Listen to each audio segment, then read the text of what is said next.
And closes streets to car traffic just at drop-off and pick-up times. We know that a lot of schools in Merri-bek really struggle with congestion. We also know that a lot of families want to walk or ride to school, but the dangerous zones outside the school gates often push people away from making that choice. So it's really about just creating a really hyper-safe, sustainable, healthy space in front of schools. It's been absolutely brilliant. The kids are loving coming to school on Tuesdays. There's a real vibe and a sense of, joy when we start the day together. Lots of families are starting to come back. Our student attendance has increased on the days that we have open streets, and also we have less lateness as well. So it's just been brilliant all around. We don't normally walk, we normally drive, so it's a really good incentive to get parents that don't normally do it, doing it. Once we're out and walking, they really enjoy it. It's so much safer. The kids love coming in here, playing, drawing with chalk. This has been probably the highlight. Parents are saying, wow, can we do this more often, which has been fantastic. To see the joy on the kids' faces and to hear them saying, wanting to ride their bikes and wanting to have a play on the street's been amazing. We have a huge percentage of our students riding to school. You can just see how successful it is. We've got kids riding, parents coming along, just really enjoying themselves. And it's changed my thinking. For someone who drove to work, bought my own bike and riding to work each day, it's amazing. It's a fun experience. I normally walk, but today everyone's doing it, so I might as well join in. It's also an initiative that residents and the local community can take part in. We want to see people coming out, having a coffee, we want to see people talking to their neighbours, and it's been really fantastic to partner with Bicycle Network and the schools to run these initiatives and really see, some healthy, happy street space. Being part of Open Streets has been really exciting. We're interested in making people view their neighbourhood streets in a different way, being spaces for everyone and multi-use spaces, not just for throughways for cars. And just listen to all this noise. It's great having everyone have so much fun around you and just being active. No, we're really stoked. We should happen every day. This is very attractive for parents and kids to spend together. I think it's encouraging people to ride to the school. I think it's definitely a good idea to get people active and getting people involved with the community. Because of this, it got a lot of me and my friends to ride to school every day. I get to see all my friends and talk to new people.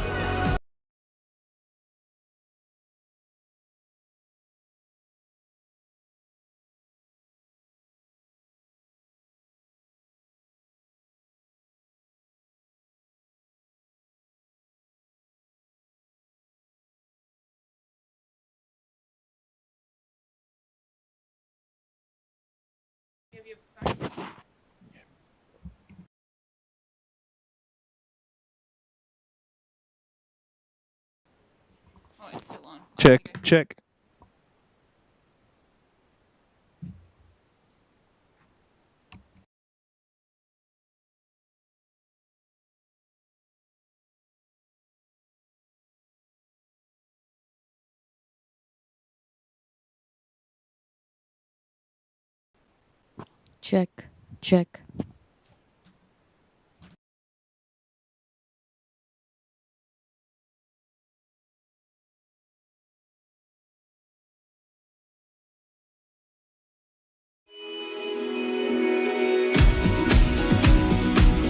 Open Streets trials are initiatives to open the streets to people walking, riding, scooting, and closes streets to car traffic just at drop-off and pick-up times. We know that a lot of schools in Merri-bek really struggle with congestion.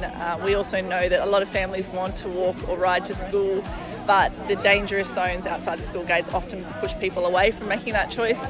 So it's really about just creating a really hyper-safe, sustainable, healthy space in front of schools. It's been absolutely brilliant. The kids are loving coming to school on Tuesdays. There's a real vibe and a sense of, joy when we start the day together. Lots of families are starting to come back. Our student attendance has increased on the days that we have open streets, and also we have less lateness as well. So it's just been brilliant all around. We don't normally walk, we normally drive, so it's a really good incentive to get parents that don't normally do it, doing it. Once we're out and walking, they really enjoy it. It's so much safer. The kids love coming in here, playing, drawing with chalk.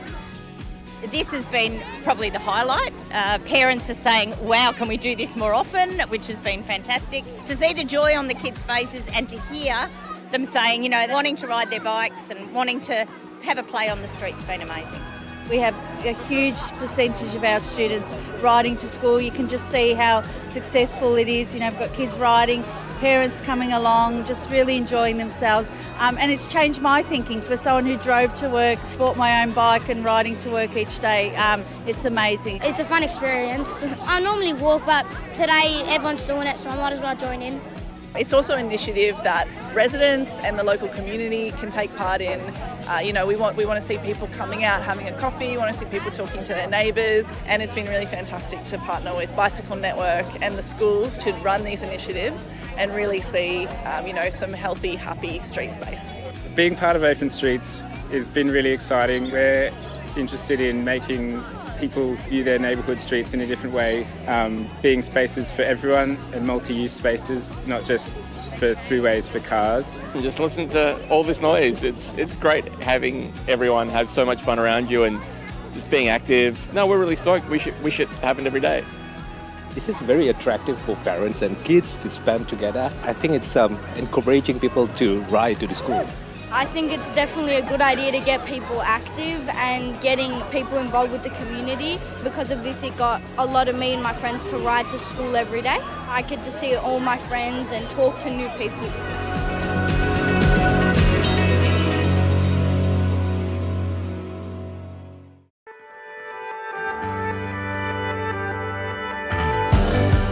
My name is Angelica Panopoulos and I'm your new Mayor of Merri-bek City Council. I'm a lifelong local. I've just finished uni, so I'm a law grad. I'm an activist and I've been a councillor for 2 years now. So today we are along the Moonee Ponds Creek in Glenroy, and this is somewhere where I've come ever since I was a little kid with my family, with my dog, down for walks by the creek and played in the park, and I've got lots of fun memories here. There's a lot to love about Merri-bek. I think the fact that we've got such a diverse, eclectic mix of people here who call this area home and who all care about this area is something that really sets us apart and makes me quite proud to be from this area. So my spare time's been a bit limited up until now. I do like just to see my friends, to relax, read a good book and to get out and to see new things. It's hard to choose just one or two of my favourite places in Merri-bek. I think most important is wherever I am with my friends or my family and having a good time, that's where I like to be. Also had some great times just sitting in Coburg Mall and having chats with people, and so really anywhere where there's a bit of energy and a bit of life happening, I think it's quite fun to be around there. There's a few big challenges facing Merri-bek right now.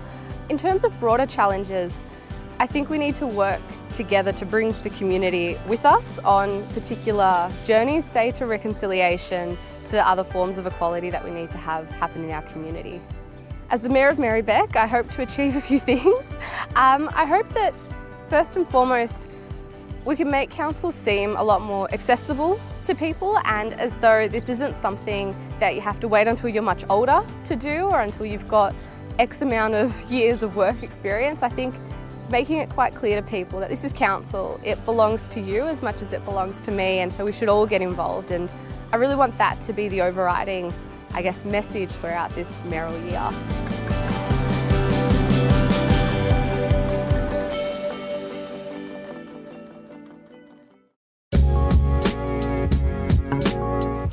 They did putting the solar panel on top of the roof. It looks beautiful. And what is important is knowing the help that it could for us, for our energy sufficiency. I saw everyone here in our neighborhood is putting solar. So I said to myself, I will think about it. I will not lose anything, so I choose to put it. And that makes a difference. It helps us when we receive the bill now. We saw the difference from the usual amount that we paid, so it went down, and I think it will help us. The money that is being not paid before, we can use it with other things, and I think the overall help of that solar being installed in our roof is really to save some money and also helping the climate change. and it will really make a difference for the earth, you know. In a way, it is helping us. So I will recommend, don't hesitate to put this solar panel in your roof. It is a big difference to have it.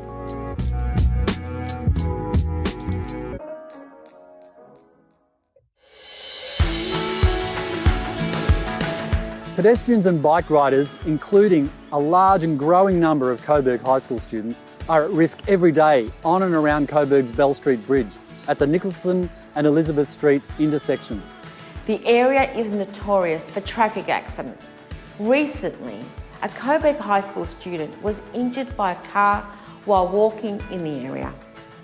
Footpaths on the Bell Street Bridge are significantly narrower than other bridges in the area, yet the Bell Street Bridge carries more traffic than almost any other road in Merri-bek, 47,000 vehicles a day.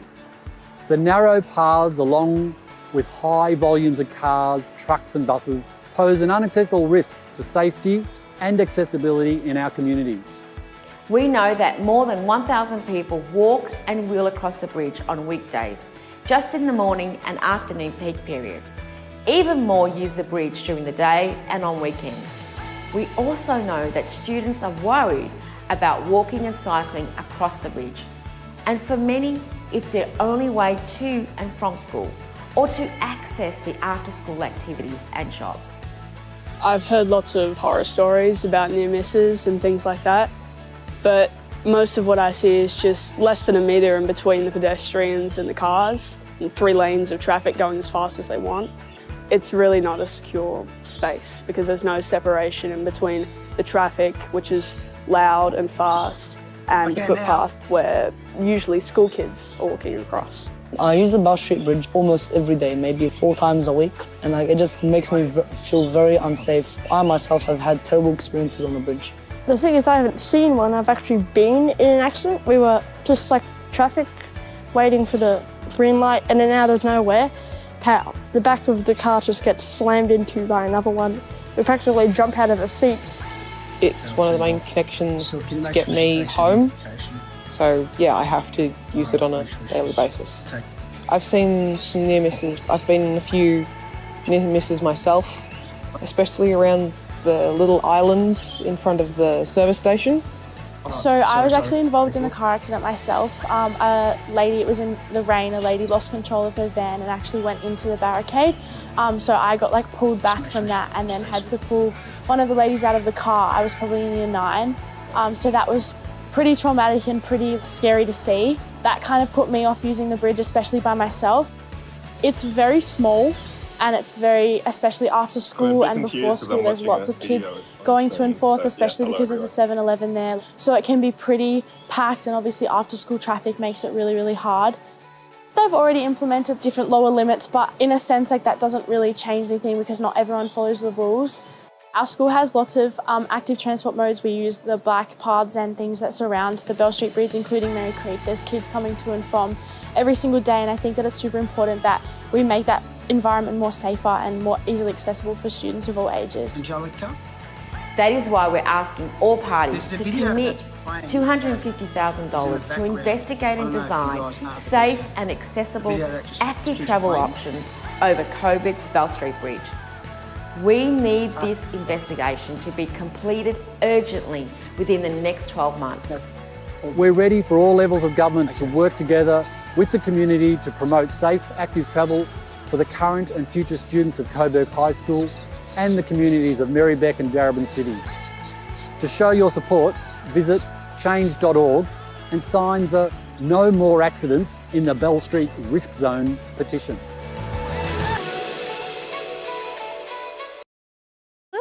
Members of the gallery and to our viewers live streaming tonight's meeting.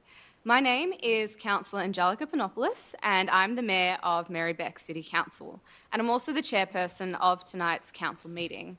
It is my pleasure to welcome you to our meeting tonight.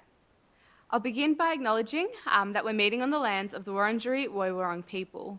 We wish to acknowledge them as the traditional custodians of these lands and waterways, and would also like to pay our respects to their elders past, present and emerging, and to all First Nations communities who significantly contribute to the life of this city.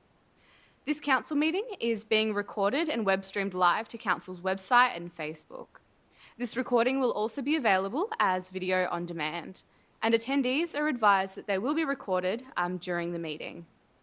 A reminder that as councillors, we will act in accordance with the Councillor Code of Conduct, which will support the principles of leadership and good governance that secure public confidence in the office of councillor. In the event of an emergency or a disruption, we may be required to take action to ensure the safety of attendees. For members of the gallery and councillors attending in person, please follow the directions issued by council staff and security officers. Thanks in advance for your understanding and cooperation. So I'd like to introduce the other councillors that we've got in attendance tonight. So we've got Councillor Helen Davidson, the Deputy Mayor. Good evening, everyone. Councillor James Conlon. Hi, everybody. Councillor Sue Bolton. Hi, everybody. Councillor Mark Riley. Good evening. Councillor Monica Hart. And the following councillors have been approved to attend tonight's meeting via electronic means. We've got Councillor Oscar Yildiz. Good evening, everyone. Councillor Adam Pulford. Hi, everyone. And we've also got Councillor Anna-Olivia Carley-Hannon, who's been approved to attend online but is yet to join us. I'll also just introduce the Chief Executive Officer, Kathy Henderson, and the senior management team. So we've received an apology from Councillor Pavlidis. Are there any other apologies from councillors this evening? Nope. And are there any requests for leaves of absence? No. All right. Councillors, are there any conflicts of interest to declare on any of our items tonight? Nope. Great. Okay. Item 3 is confirmation of minutes of previous meetings. So, councillors, can I please have a motion for the confirmation of the minutes of the council meeting held on the 10th of May 2023? Councillor Riley to move. Second. Councillor Yildiz to second. All those in favour? All those against? That is carried unanimously. So we'll now move on to acknowledgements and other matters. So we've got the provision of up to 10 minutes, and that's for councillors to acknowledge and recognise the achievements of local individuals and organisations and raise matters considered important to council that are not already listed in the meeting agenda.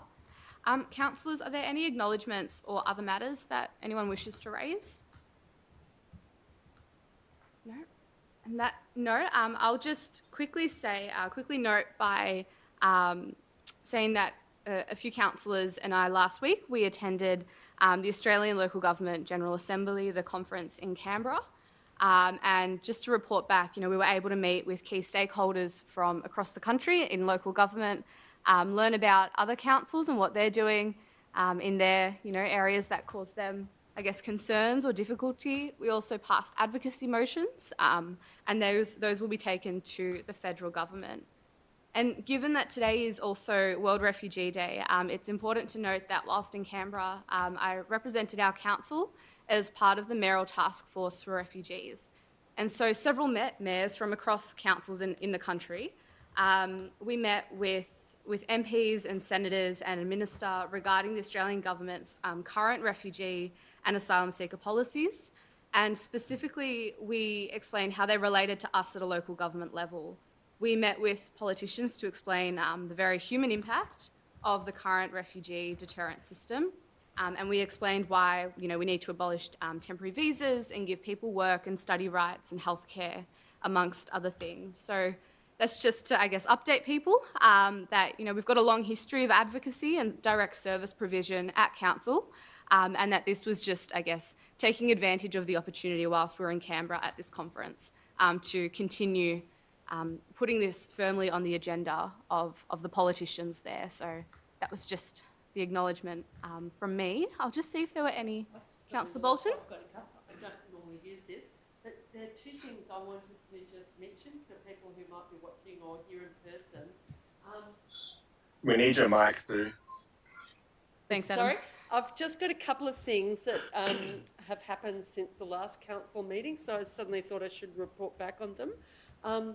There was a really successful Ballot Merri-bek open day on the 28th of May.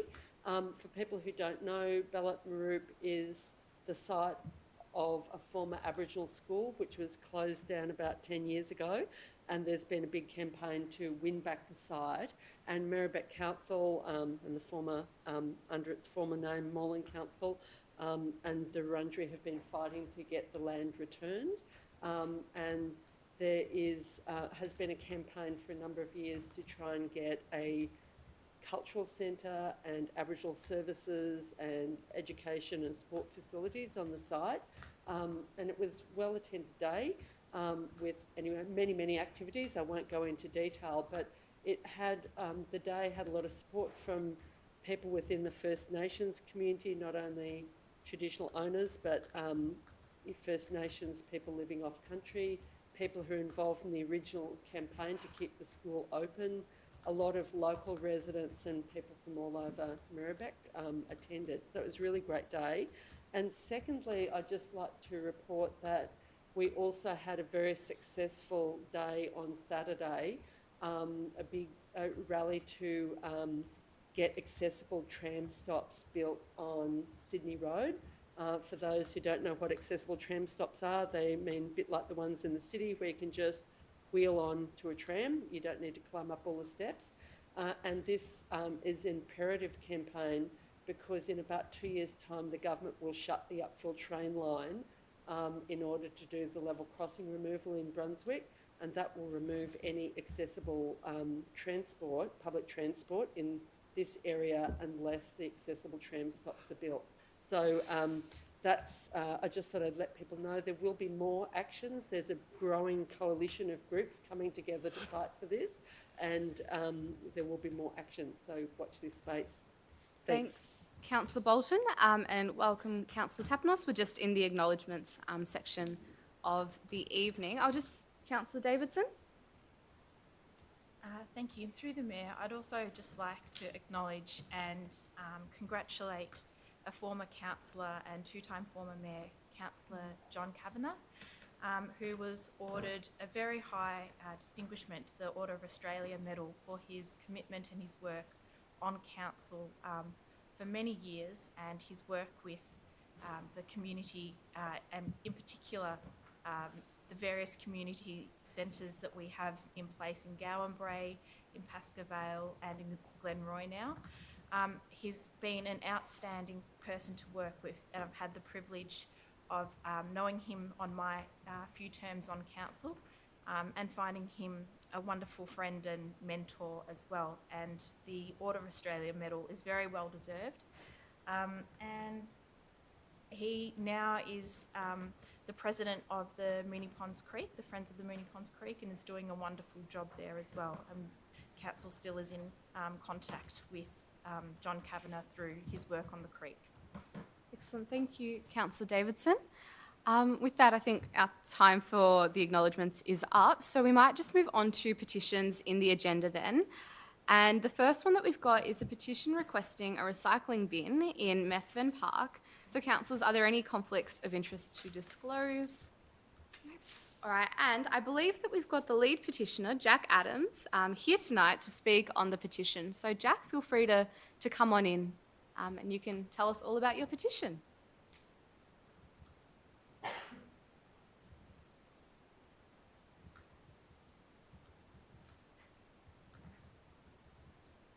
So, we may just need to move that one down and make sure that the green light is on. Thanks, Jack. Hi, I'm Jack. Thank you for the opportunity to present my petition in person. There is no recycling bin in Methven Park. I have seen recyclable material being put in a normal bin. So as a Scouts project, I gathered signatures and got 100% response rate. My Scout project is for my Make a Better World badge. This morning I was interviewed at ABC Radio. Once I saw someone with a metal detector, and they said they had found 51 pieces of recyclable material under the surface of Methven Park.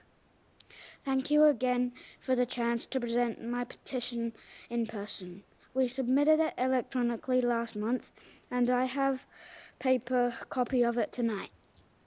Thank you. Thanks, Jack. So you can feel free to pass the petition on up to me if you like. And what we'll do, the process from here is that we accept the petition and then we'll go away and see how we can work on it. And, we'll be in touch to see what we can do with that. So thank you so much for coming in and presenting. I think Jack needs a round of applause. Thank you. Really amazing that you've come in. So I'll see, councillors, if there's anyone of you who would like to speak briefly to the petition or move a motion just to accept it. Excellent, thanks. Councillor Tapanos to move, Councillor Davidson to second. All those in favour? All those against? Great, so we'll be going away. Yeah, so we'll be going away and dealing with the petition and getting back in touch. Perfect. Okay, so next up, thanks Councillor Bolton. So next up we've got petition requesting the pedestrianisation of the Carr Street Coburg Bridge. Any conflicts to disclose? No? And I believe that the lead petitioner, Michael Rochelle, is joining us, there we go, online to speak to the petition. Michael, can you... There we go, perfect. Thanks, Michael. Have I got you?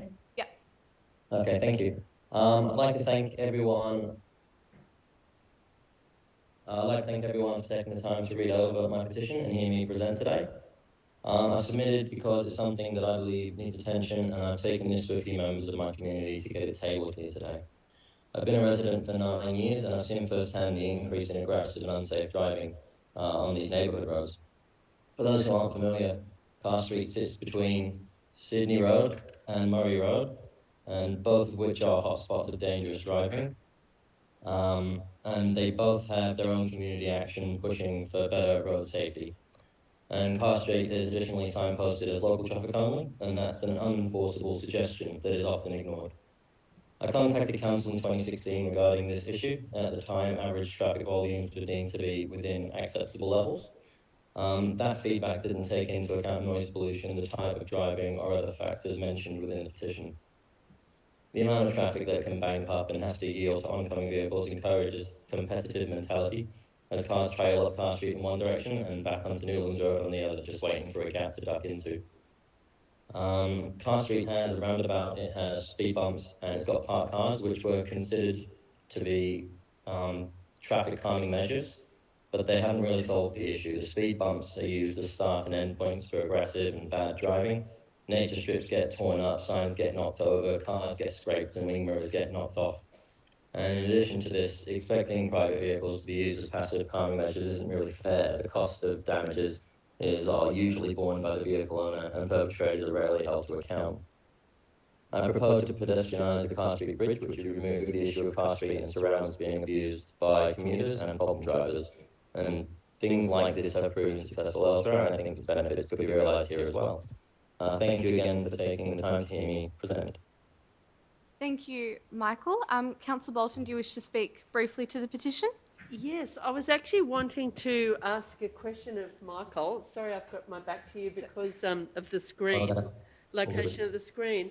I'm actually wondering if one of the things that makes the situation worse on Carr Street is the fact that vehicles travelling north can't do a right-hand turn into Murray Road, Gaffney Street, right there, and so then come up and then use Carr Street. That's my impression, is that that's caused a lot of traffic to... Councillor Bolton, is it a question? It's a question. Okay, thanks.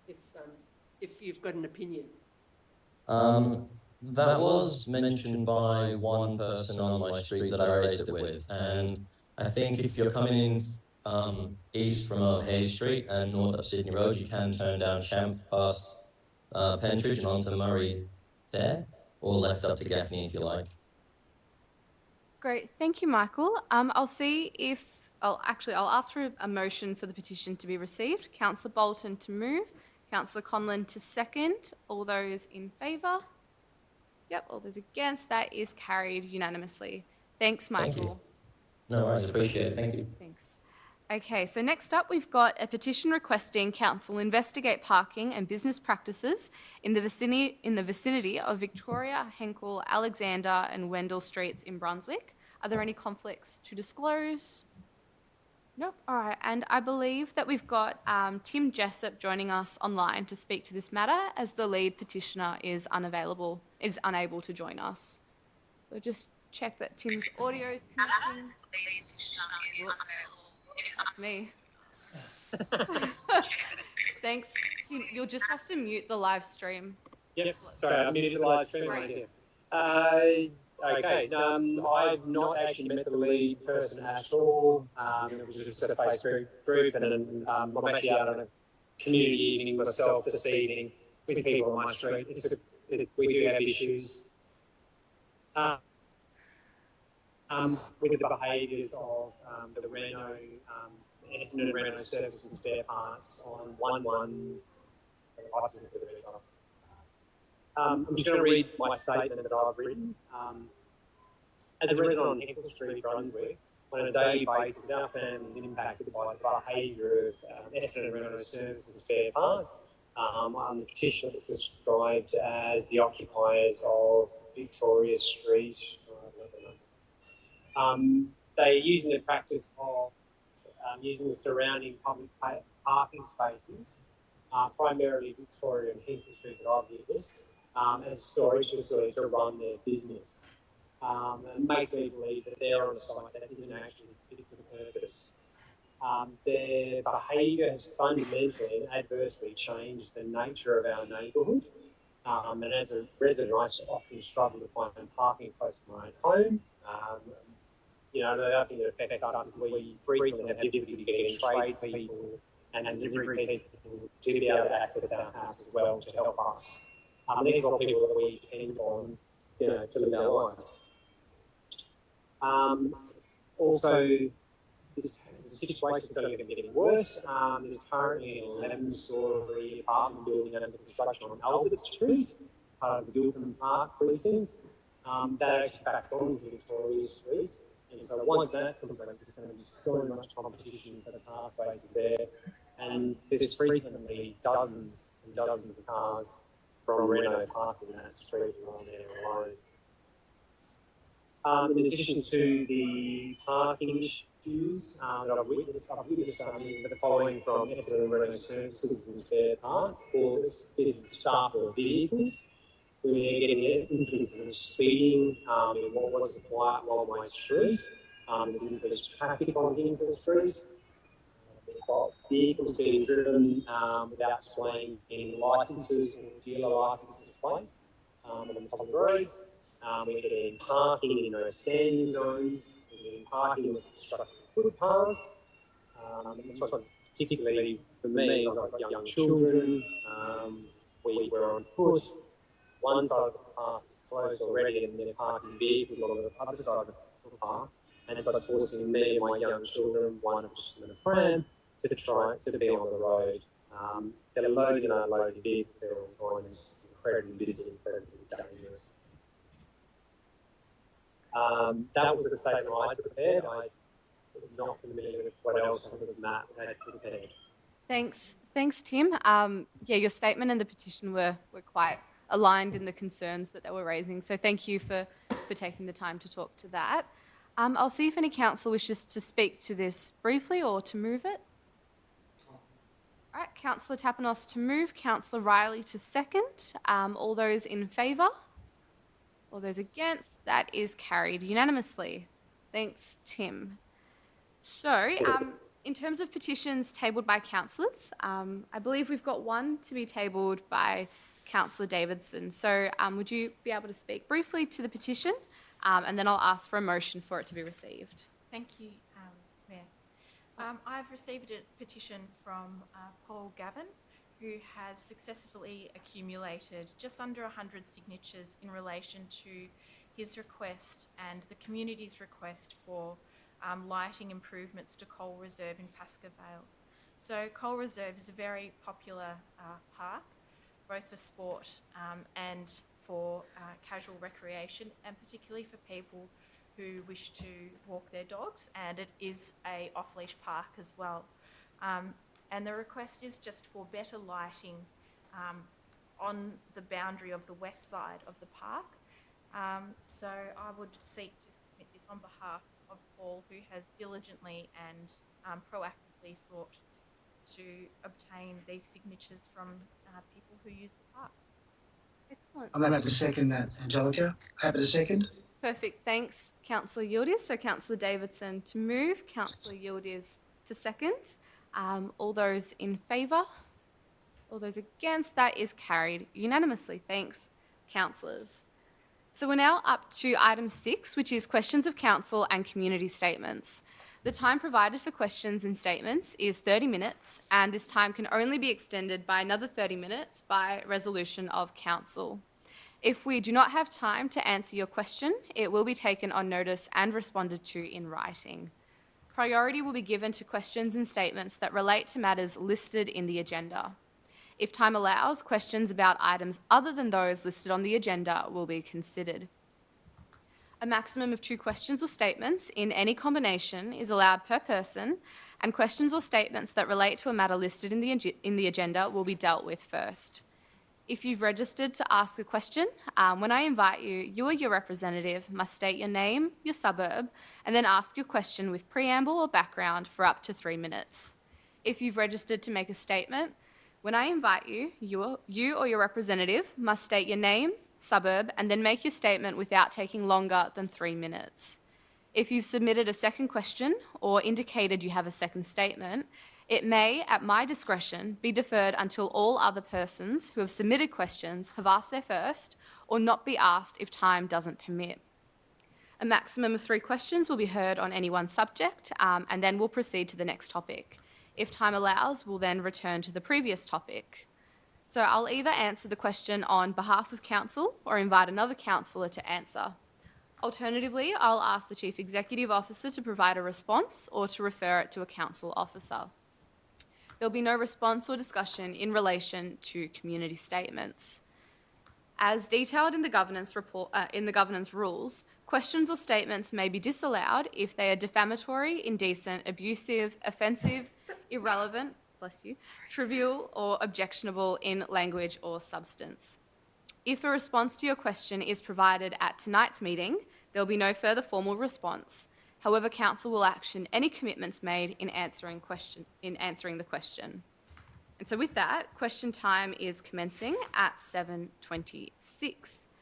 So our first item is report 7.1, which is the budget 2023 to 27 and council action plan 2023 to 2024 for adoption. We've got a few speakers on this item. And so our first 2 are Alexander Weinstock and Rory Dixon. And so I'll invite Alexander to come in and ask his question, and then Rory to come in and ask his question and give his statement. And then I'll respond to both, I guess, together, as they're quite similar in nature. So thanks, Alexander.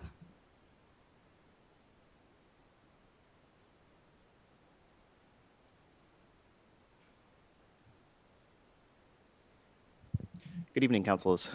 Thanks. So I know that the budget hearing was one of the largest that we've had here in Merri-bek for quite some time on account of cyclist turnout. I would like to say, as the Vice President of the Bike Shed, that I meet people who cycle all the time, people who are interested in cycling, their children, their friends, and uniformly, the thing that prevents people from cycling in Merri-bek is the absence of safe cycling infrastructure. In response to the hearing last week, we have received a response from the planning officer who said that up on the next 4 years, the planning routes that are to be investigated Harding Street corridor to Sydney Road, which would be a shared path, the Urquhart Street link bridge between Pentridge Boulevard and Merri Creek, and the Glen Lyon Road corridor to Sydney Road to Nicholson Street. None of these are cycling routes. Merri-bek, these are shared paths and these are paint on the roads. These do not provide safe infrastructure for people to ride around on, and thus do not constitute any infrastructure which would induce cycling by the community. We know that the latent demand for cycling is enormous in Merri-bek. We know it from investigations by the Macquarie University, we know it from community consultations, and we know it because they are heard throughout cycling groups and within the bicycle shed. Given the enormous amount of information that we have that suggests that cycling infrastructure is safe and beneficial, and that the council plan from 10 years ago would provide a complete bicycle infrastructure for Merri-bek, but merely the basis from which we could actually have safe cycling infrastructure. I merely ask, what would it actually take to get safe, reliable, and efficient public transport, active transport happening here within the LGA? That's all. Thank you. Thanks for coming in. Thanks. And next up, I believe that we've got Rory here. Perfect.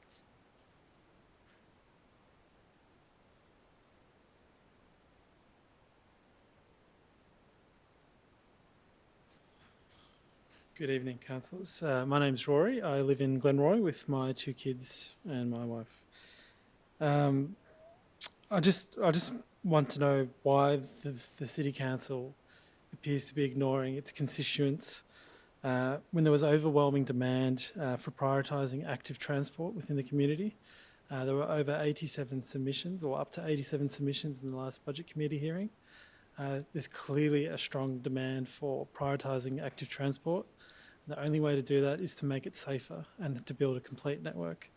It appears that there hasn't been any movement in what's going to happen with the budget over the next few years to 2027. So I just want to know, like, clearly we've spoken and there doesn't appear to be a response. Thanks. Thank you, Rory. So I'll just give a bit of an answer to both, so you can feel free to take a seat or stay, and it's up to you. So firstly, thanks to everybody who's made submissions and gotten in touch with us, councillors, about the draft budget and our capital works program and active transport. And so, you know, we've heard quite clearly the strong community feedback that, you know, we want more invested in dedicated bike lanes and other active transport infrastructure. And I expect that there will be an amendment, you know, moved as part of the adoption to the budget tonight, to increase that investment in the coming year's capital works program. Plus, there's also the notice of motion, which will be coming before us, and that's about doing the further work to increase our investment to make it easier to ride and walk in Merri-bek. So, you know, councillors will be debating those later after the questions, and I look forward to the outcomes of how those votes go. I do want to mention that the recommended budget and capital works program before us, it does include significant investment in active transport generally. We've got, you know, over the $10 per capita requirement has been satisfied. So the transport program is shown in Appendix B in the proposed budget document in tonight's agenda. You know, I do agree that this wasn't visible enough in the draft budget documents. And so I've asked that we find a better way of communicating this list of the active transport projects that we'll be designing and delivering. So back in June of last year, so about a year ago now, Council adopted our 10-year capital works program for active travel.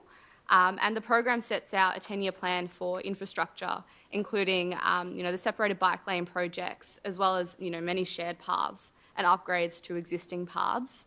So the funding for this is expected to be over the 10 years, and the budget and the way I suppose it was presented before us only covered the 5. So, you know, some projects, yes, they have had to be rephased, but the on-road bike projects in that plan, they're proceeding as planned, apart from, of course, the construction of O'Hay Street, which is a year later. So just to, I guess, go through what is in the plan, you know, we're working on 25 active transport infrastructure projects overall. And, you know, some of those include DeCarl Street bike lanes, O'Hay Street, which is Sussex to Derby and Pascoe Vale, Urquhart Street from Alma Grove to Armstead Avenue, bike routes emerging from the recently completed Fawkner Transport Study, and finalisation of the Dawson Street protected bike lanes following the trial. And we've also got Northumberland Road, so completing the construction of those, as well as finalising and making a decision on Kent Road and those protected bike lanes. So, you know, there are things happening. There's always more to be doing, and I think we need to be really clear on that there is always more that needs to be done. I expect that there'll be, you know, an amendment tonight, the notice of motion, that I hope will address that. And we do also have some particular constraints with our developer contribution program, which was set up in the last term of council, which I guess has legally tied a whole bunch of funding towards roads projects, which we have to satisfy. And so, you know, it's important so that we get some contributions from developers when they're developing in our municipality. But the way it was set up in the last term of council is that we're legally tied to satisfy them, so they have to be done. So I'm just saying that's part of the reasons why. But thanks for coming in. If you've got a question of clarification. When does that expire? That'll end in the next couple of years. So this year and next the next 3 years, these are the big road years that we have to satisfy that program. So I'm happy to chat a bit more about that later. But it's a legal thing that was set up in the last term. So we're working to address it, but there will be, I hope, some amendments tonight.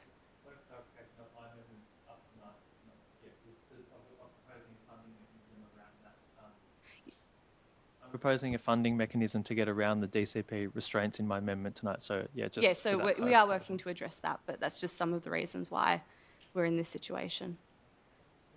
Thank you. All right, next up we've got John Engler, who is here in person for a question on this item.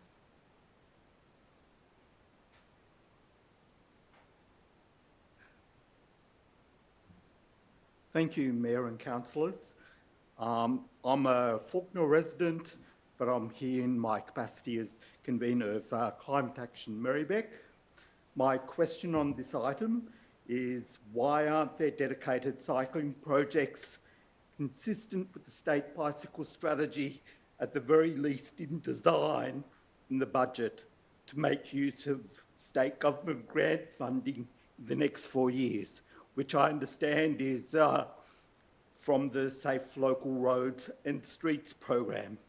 Now, Council have set a emissions reduction target of 75% by 2030 and net zero by 2035. We need to manage this with transport emissions. And so we need to encourage people's choice to use low emissions transport. And that involves cycling infrastructure for people to be able to ride safely around the municipality. So I look forward to what the amendment that's being proposed and the councillor nom at the end as well. And I hope that that actually is sufficient. But I have my doubts. Council really needs to look at their vision statements and make sure they're not rhetorical, but you actually fund to meet those vision statements. Thanks, John. I might go to Anita, the relevant director, on that question about the state alignment. Thank you, Mayor, and through you, thank you for your question, John. I'm not going to repeat the information that the Mayor responded to the previous two questions, but I will advise, I'm pleased to advise that Merri-bek City Council did make a submission to the Victorian Government's $200 million Safe Local Roads and Streets program. We made that submission on the 19th of May, and as a part of that expression of interest process, the state was asking for expressions of interest for taking part in a initial planning and project development phase of that program, and it would be partnering with up to 10 councils in that.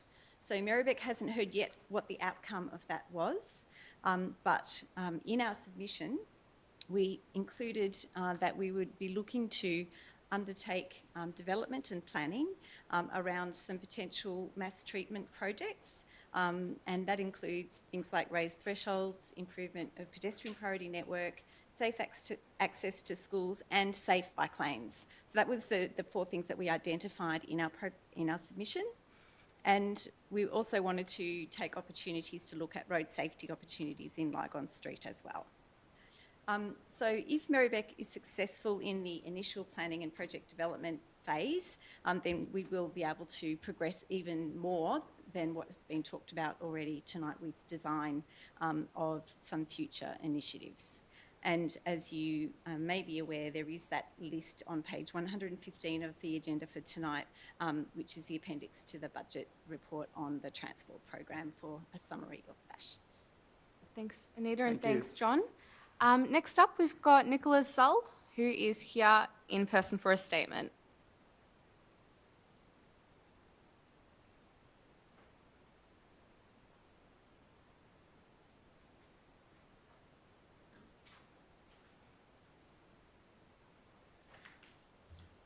Hello, my name is Nicholas. I'm from Coburg North.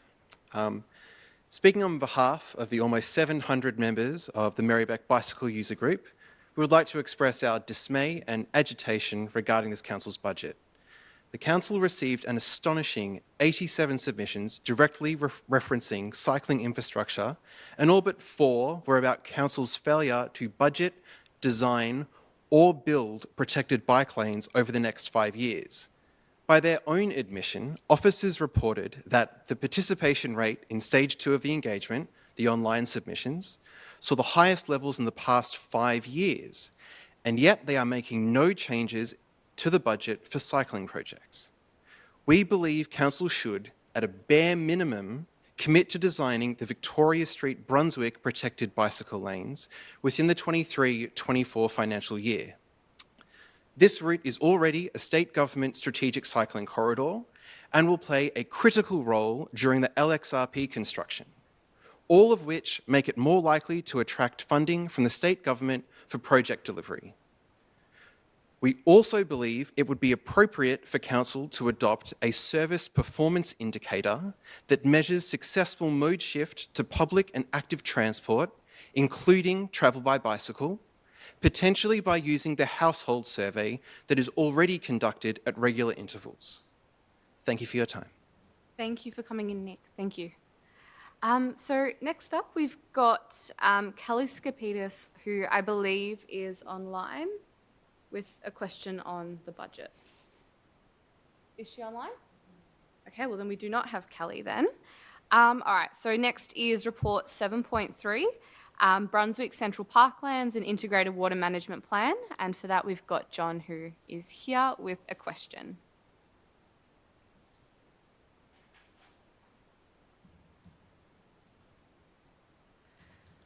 Thank you, Mayor and councillors.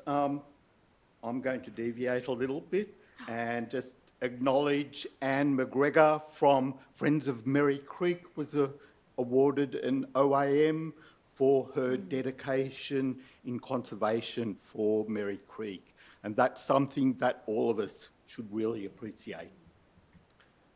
My question in regards to Brunswick Central Parklands and Integrated Water Management Plan, I'd like to know what efforts are planned to increase mitigation of microplastics pollution from Clifton Park Community Synthetic Pitch as part of this strategy. Will council investigate best practice standards as recommended by the New South Wales Chief Scientist and Engineers report published June 2023? Do council officers think proposed swales adjoining the synthetic field to intercept water prior to entering the drainage network is sufficient to mitigate microplastics pollution and meet best practice standards to prevent microplastic pollution of stormwater, local waterways and aquatic environments? And are council officers aware that use of synthetic pitches during wet conditions exacerbates microplastics pollution? And I provided some background in my online statement as well to support those questions.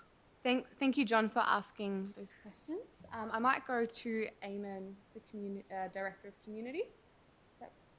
Thank you, through you, Mayor. Great. John, thank you for your question.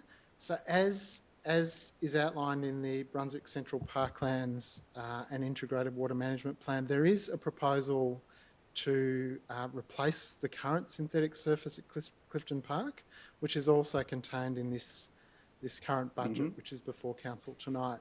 So the works that will the policy that will inform those works is currently being developed. So that's council's Sportsfield surface study and policy, which we're planning to bring back to council in August. That policy will absolutely take into account the recent report and recommendations from the New South Wales Chief Scientist's review into design, use and impacts of synthetic turf in public open spaces, and through the delivery of the renewal of the synthetic sports field at Clifton Park, will use that policy to really test and put in place best practice responses to managing stormwater and look at things like swales and the most appropriate response to minimise and mitigate microplastic pollution. Thank you for your response. Thanks, John. Just finding the spot in my very long notes. Give me a second. Okay, next up, we've got report 7.9, and that is on the community engagement policy. And we've got a question from Marion Atwater, who is here in person.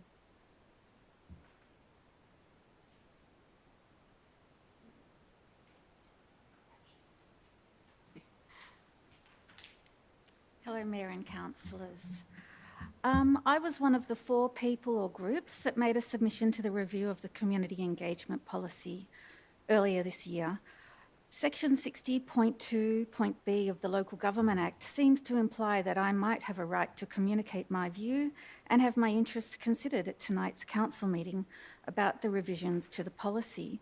And I would like to point out that I did not receive any email to notify me that the community engagement policy was in tonight's agenda or that it had been finalised. On page 824 of the agenda, in the revised community engagement policy, it is written that in regards to selling, exchanging or leasing land, that we will give notice to the community of any proposal to sell or exchange land, letting the community know how they can provide feedback to the proposal. I would just like to draw your attention that at the 10th of May council meeting last month, the wording of a resolution to give public notice about a proposal to sell land, the former Glenroy Library, was amended by councillors to state that the public notice would be placed on the Conversations Merri-bek website. However, that never happened.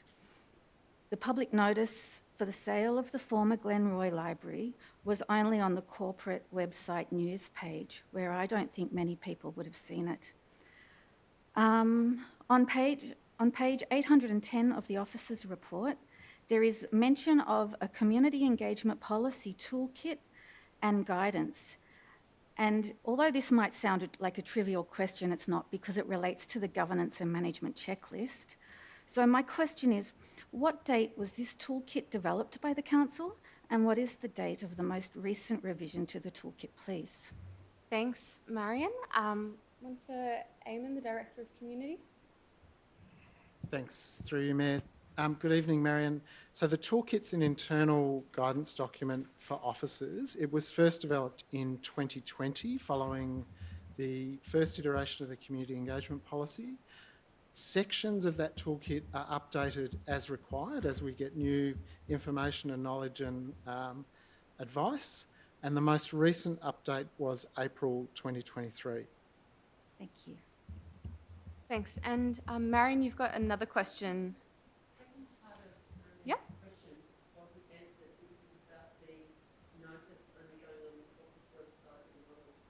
Yep, it was a statement. I wasn't allowed to ask a question. Yeah. Well, I think that's been... Joseph? Through you, Mayor.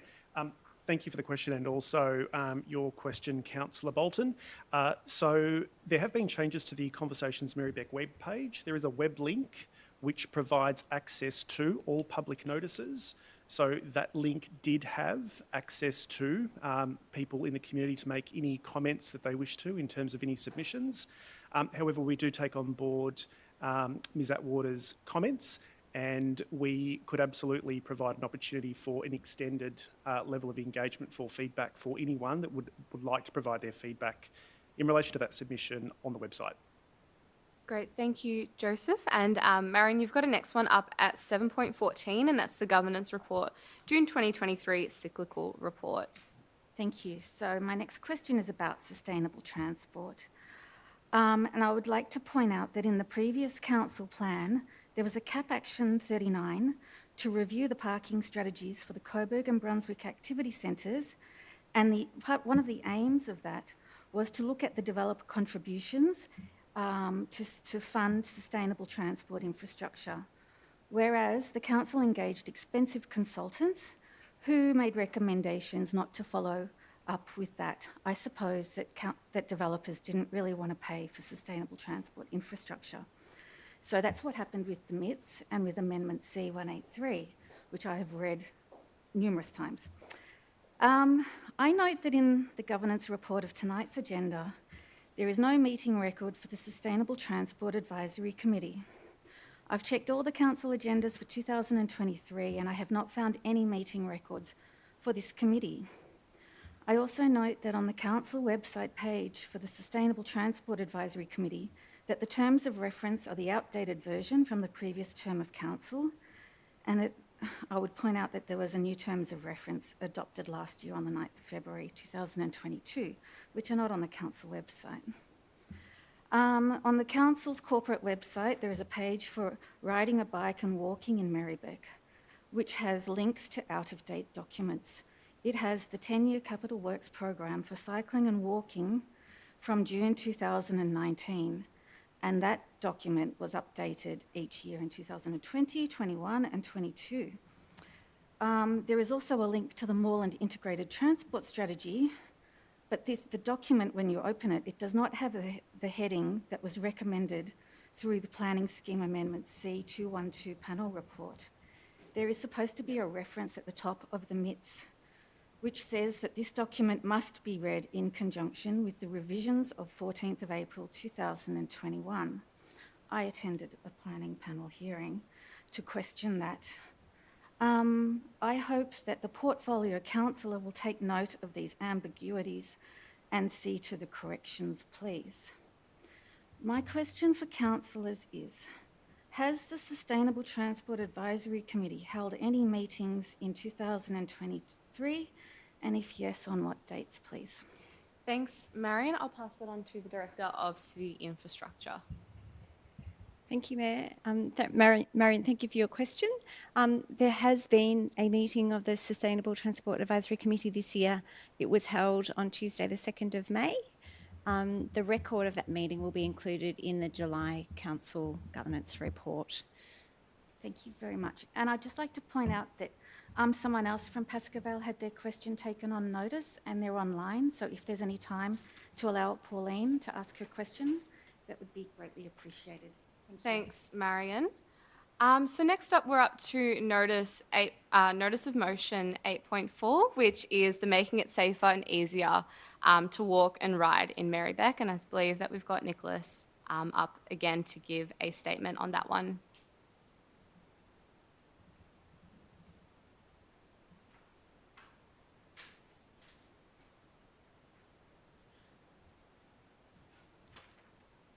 Thank you again, councillors. Again, on behalf of the almost 700 members of the Merri-bek Bicycle User Group, we can see it is clear that this budget is failing the people of Merri-bek with regards to infrastructure priorities. As expressed earlier, almost 3/4 of the budget submissions were regarding the lack of budget allocation to separated bike lanes. A network of separated bike lanes does not exist in Merri-bek, despite the will of residents. And compelling research consistently finds it is the silver bullet to improving modal share. We strongly support Councillor Pulford's notice of motion, making it safer and easier to walk and ride in Merri-bek, requesting officers prepare a report on accelerating the rollout of active transport infrastructure, and appreciate the councillor acting on the concerns of our community. We note officers' comments regarding the indexation against inflation to be, quote, one growth factor laid on another, end quote, and are, luckily enough, in a position to allay those fears. Firstly, bicycle infrastructure is having to play a massive game of catch-up comparative to the road network and footpaths. So there is a real need to grow funding to meet Council's own mode shift and climate emissions targets. And secondly, the population of Merri-bek is not increasing anywhere near the rate of inflation. Between 2016 and 2021, Merri-bek's population increased by 0.7%, according to the ABS, whereas inflation increased by 9.51%, according to the RBA. In real terms, it would be 8 cents per dollar taken away from active transport infrastructure and that's before the ramping up of inflation we have endured since 2021. We also note that construction costs have risen by 30% over the past 2 years, and these particularly impact protected bike lane infrastructure. Thank you again for your time. Thank you for your statement. So, councillors, that will conclude public question time, and I'll now move on to council reports. In terms of process for this evening, I'll just ask if councillors are okay with us bumping up notice of motion 8.1 and 8.4 so that they come straight after the agenda, because I think we've got people here and online who want to hear. Sorry, straight after the budget item. Budgets first, and then 8.1, then 8.4, if that's okay with councillors. So that's Councillor Bolton's nom and Councillor Pulford's nom. So I can just do that with the consent of the room. Great. Okay, thanks everyone. So the first report that we have to consider this evening is 7.1, the Merri-bek City Council 4-year budget 2023 to 2027 and the Council Action Plan 2023 to 2024 for adoption. Firstly, any conflicts of interest to disclose? No? All right. And I see that Councillor Riley is on his feet. So I'll ask Councillor Riley, what are you moving? I'd like to move the officer's recommendation with one amendment to point 1, which is to add the line A, allocate $60,000 to the Strategic Priorities Operating Projects to fund Youth Holistic Outreach Program, otherwise known as YHOP, for 1 year. And if I get a second, I'll speak to it. Yep. Anybody wish to second that? Councillor Pulford to second. Councillor Riley. Thanks, Mayor. Thanks, Councillor Pulford. Okay. All right, so we'll just have the mover and the seconder speak, and then we'll go through the amendments one by one. So Councillor Riley, then Councillor Pulford. Yeah, thank you. Look, just regarding the budget, you've heard a lot of questions this evening already regarding the pressures that council's under. People will be very aware about the latest inflation and CPI issues that many families are experiencing. Council's been experiencing some of that itself, but particularly when it comes to infrastructure spending and builds and construction, they've gone much higher than CPI in the last year to 2 years. So many of our capital works have been really hugely impacted. We've been trying to manage that over the last year or more. So there's lots of pressure on the budget. With respect to bike lanes, it'd be great if the state budget and all federal budget actually coughed up some money for that instead of roads, but for motor vehicles mainly. But that's something that council needs to do a lot more advocating for. Just with regard to the budget, the good news is that the curbside waste charge is going to be reduced by $13.96. So we are trying to be as judicious and as prudent as possible. So most families on general will be paying less than $300 for your waste charge this year. And that's accounting for all these new bins and the new scheme that we're rolling out, which we're hearing lots of feedback on. We are increasing fees and charges by 3.99%, which is a bit less than inflation is currently going. And we are borrowing $8 million to meet many of the pressures and projects that we've got listed. It's a big budget. It's several $100 million, and we try to be as careful as we can. Councillors have listened to the many submissions. We really thank all the community for the hundreds of submissions. It's one of the largest submissions we've had on the budget, and there was a very early process on community-generated ideas, and people were able to vote for those and give their support for their top 3, and that guided us as councillors too. So we're very happy to include those in the budget. I won't read them all out. We've got a lot of to go through, but it was a great process and really important. Unfortunately, there are some winners and losers there, but all those submissions are things that councillors and officers take seriously, and we're happy to talk and work with you on how else to meet those. We do grants annually, and there are other options and ways of getting funding and initiatives up. So please do come and talk to us. The YHOP program, I'll just finish there, is something that I'm reluctant to keep funding on a regular basis, but this is an assertive outreach program, and it's got track record is very strong in the wraparound supports they're doing for people, whether it's mental health, finding jobs, getting a lot of homelessness solved and education issues and many, many more things. So I really want to thank them for their submission. And I know it's way less than you have asked for at YHOP, but it's the 40,000 that we're putting up there, 60,000 rather, is going to go to some measure to help address some of that. Thanks, so I'll leave it there. Councillor Riley. Councillor Pulford is the seconder. Do you wish to add? Yes, thanks Councillor Riley, and thank you to all the residents who have engaged with us and participated in the budget process, from the participatory budget process that we ran, as well as to making submissions and providing feedback and attending the hearings. So I'd like to just mention a couple of things that stand out in this budget. Council continues to prioritise acting on the climate crisis.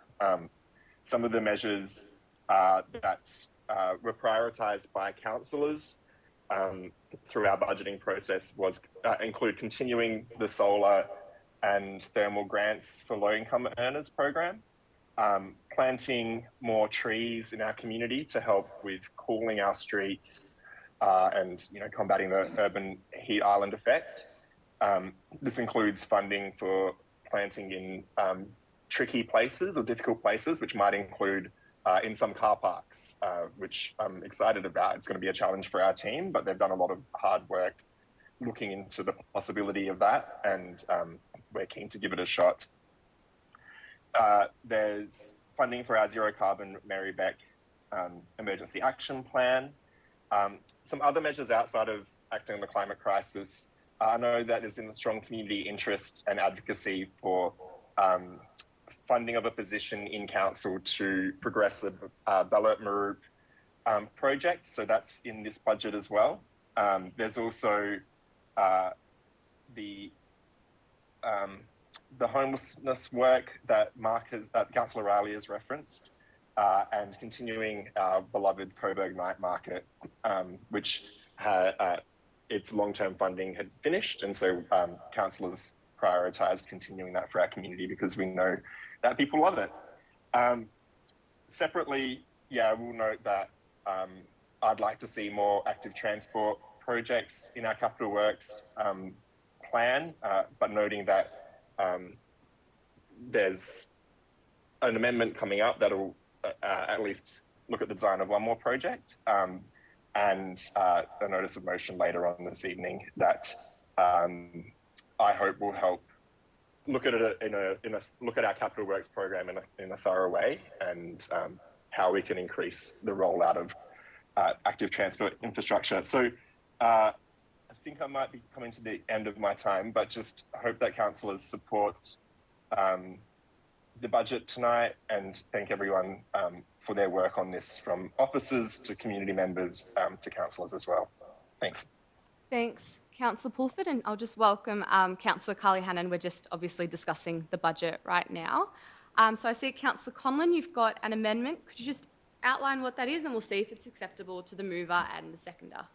Yes, so I'll just explain the amendment, including the email I sent, which is that it's an amendment to fund the Victoria Street protected bike lanes in Brunswick. And just to note that the money is coming from the roads resurfacing budget, but I've also circulated another change to that to sort of close that funding loop and refer the gap in the roads resurfacing budget to the quarterly review, so that funding can be topped up if we have the money. And I'll just confirm that was for the design work for the Victoria Street. Yeah.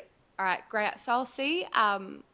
Well, firstly, we'll get that up on the screen so that we can all just have that there, and I'll see if that's acceptable to the mover, Councillor Riley, and Councillor Pulford as the seconder. That is, yes, Mayor, that is, thanks. Thanks, Councillor Riley. Councillor Pulford, that's all good. Great, so that becomes part of the substantive. Now, Do other councillors have amendments? Councillor Tapanos, what was your amendment? And we'll see if it's acceptable. Doesn't really have an impact on this budget per se, but just to catch out two items that were raised during the community consultation. And Councillor Tapanos, your mic. Sorry, you got to press it to be green so that everyone outside can hear you. Yep. So let go. Yep. Okay. Thank you, Mayor.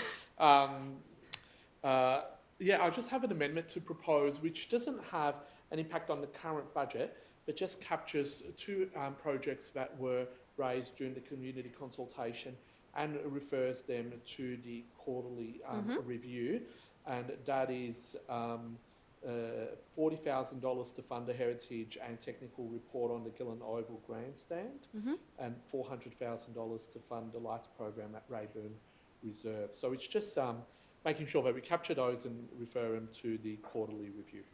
Great. I'll see Councillor Riley and Councillor Pulford if they're acceptable to you. I just have a question. It says, well, I understand how the Councillor Tapanos is couching it. It sounds like they're being referred, but it looks like they are being adopted if surplus funds are available. So this is a bit unclear. Oh, no. Have you got the wording? So it just says refers. Yeah. It says refers. Yeah, refers.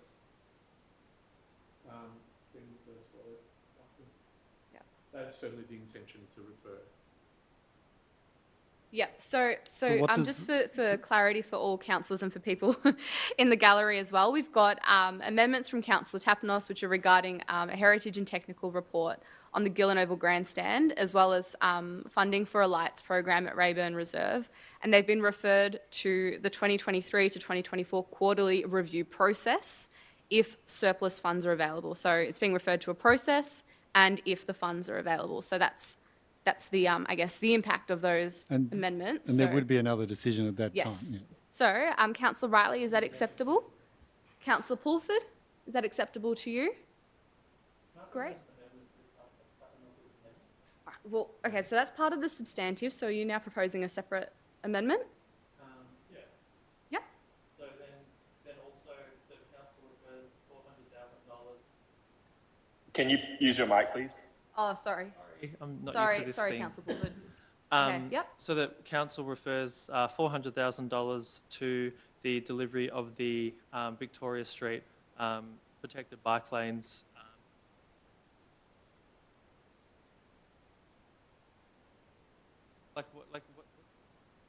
Okay, let's hold on. I'll just see if that's acceptable to the mover or the seconder.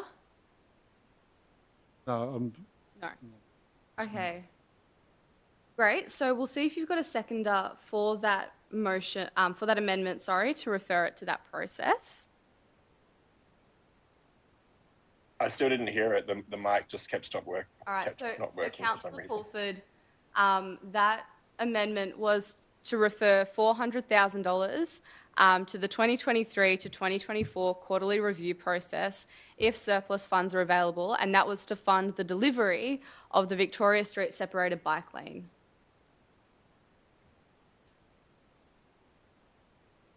On the basis that if we can find $400,000 to refer. All right. I'm happy. I'm a bit unclear about. I'm a bit nervous about this if there's surplus available. If we're going to have another decision, I just need some advice from the CEO. Because we're just banking up all this stuff, I'm just wondering what that means in terms of the next steps, please. So I might go to our CEO for some advice on that. Through you, Mayor, look, thanks for the question of clarification. I think that if clause F and G is currently in substantive motion, and then there's a further amendment from Councillor Conlon, which would establish three things, each of which, when we get to the quarterly review during 2023-24, and that quarterly review report would usually come to Council, the first one in, about November? November or December, that if there are underspends, that they could be reallocated to something else. And this motion would ensure that those three things would be considered as part of that quarterly review. It would not mean that they would necessarily be the final outcome. Any other council priority could be considered as well. Accept it? All right, great. So So can I just ask a question in regards to this amendment? Yeah. This project is in the budget in consecutive years. 1 year is to do detailed plans, followed by construction in a subsequent year. And I think if you're putting both of those two things in 1 year, potentially, it just doesn't leave officers an ability to deliver on it, because we need time to do substantial design works, and then it's normally design works followed by construction works. Yeah, you can separate the All right, processes. okay, we'll go to Kathy, and then because it's been accepted into the substantive, we'll see if there are any separate amendments, and we'll just try not to have councillors referring everything to the quarterly review process. So Kathy as the CEO. Through you, Mayor, there would need to be the design work done for the Victoria Street bike lanes, and it would probably be quite difficult, if not impossible, to complete construction that year, but that could be part of the consideration by councillors at the quarterly review process. In relation to Rayburn Reserve, the design for that lighting is already done. Is that right? Yeah, the design for that is already done, so that's why it may possibly be able to be completed even if considered at the quarterly review, but that would all be things that council could consider at that point. All right, we're just also getting a replacement microphone for Mark, but that has been accepted into the substantive motion. So, too many helpful people, and so I know that we've got Councillor Hart with an amendment. Can you please explain what that amendment is? And again, we'll see if it's acceptable to the mover and the seconder. Okay. Lovely. Thank you, Mayor. Mine is for the allocation of $70,000 for the Capital Works Program 23-24 for a picnic shelter at ACT Cook Reserve, and I would look at that coming out of the surplus that we have in the budget, so therefore it wouldn't interfere or put back any of the other items that are there for park renewals. Excellent. And so with that, just to note that with the previous 60,000 and the 70,000, this would reduce that surplus in that pool of money down to zero, so it would be square on that.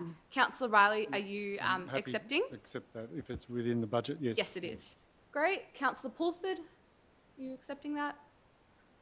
Okay, excellent. So that becomes part of the substantive. And so with that, we've had the mover and the seconder speak to the motion. Do we have any speakers against this budget? Do we have any other speakers in favour of the budget? Councillor Tapanos. Thank you, Mayor and councillors. Great to be able to speak in favour of this budget. Just got to get into the habit. Just when you see green, that's the colour that you want to see. I rise to speak in favour of the budget and thank my fellow councillors and officers for all of the work that they've put into this. It's been a good process, and the budget is, of course, always a compromise and involves many competing priorities. And it's not to say that many of the community questions that unfortunately did not get funded today are not worthy. They are, but it is a matter of balancing things. So having said that, I should also thank the community for its participation through a number of stages, from the beginning when they proposed community projects to fund, right through to the submissions that we've heard tonight. All of that information has certainly helped me and my fellow councillors determine this budget position. I just want to mention, because it gets lost sometimes, and I know I've probably done this the last couple of budgets, that this budget is finally delivering on two very big commitments that we as a council decided at the start of our term, and indeed have been subject to a lot of work occurring for years and years by Merri-bek City Council.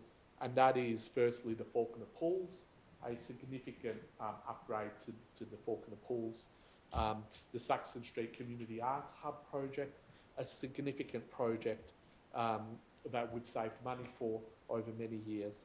I should also mention that we're covering aquatics, we're covering arts and culture, we're also covering sports through a significant investment in Hoskin reserves, which would take the pressure off a lot of our other sporting fields.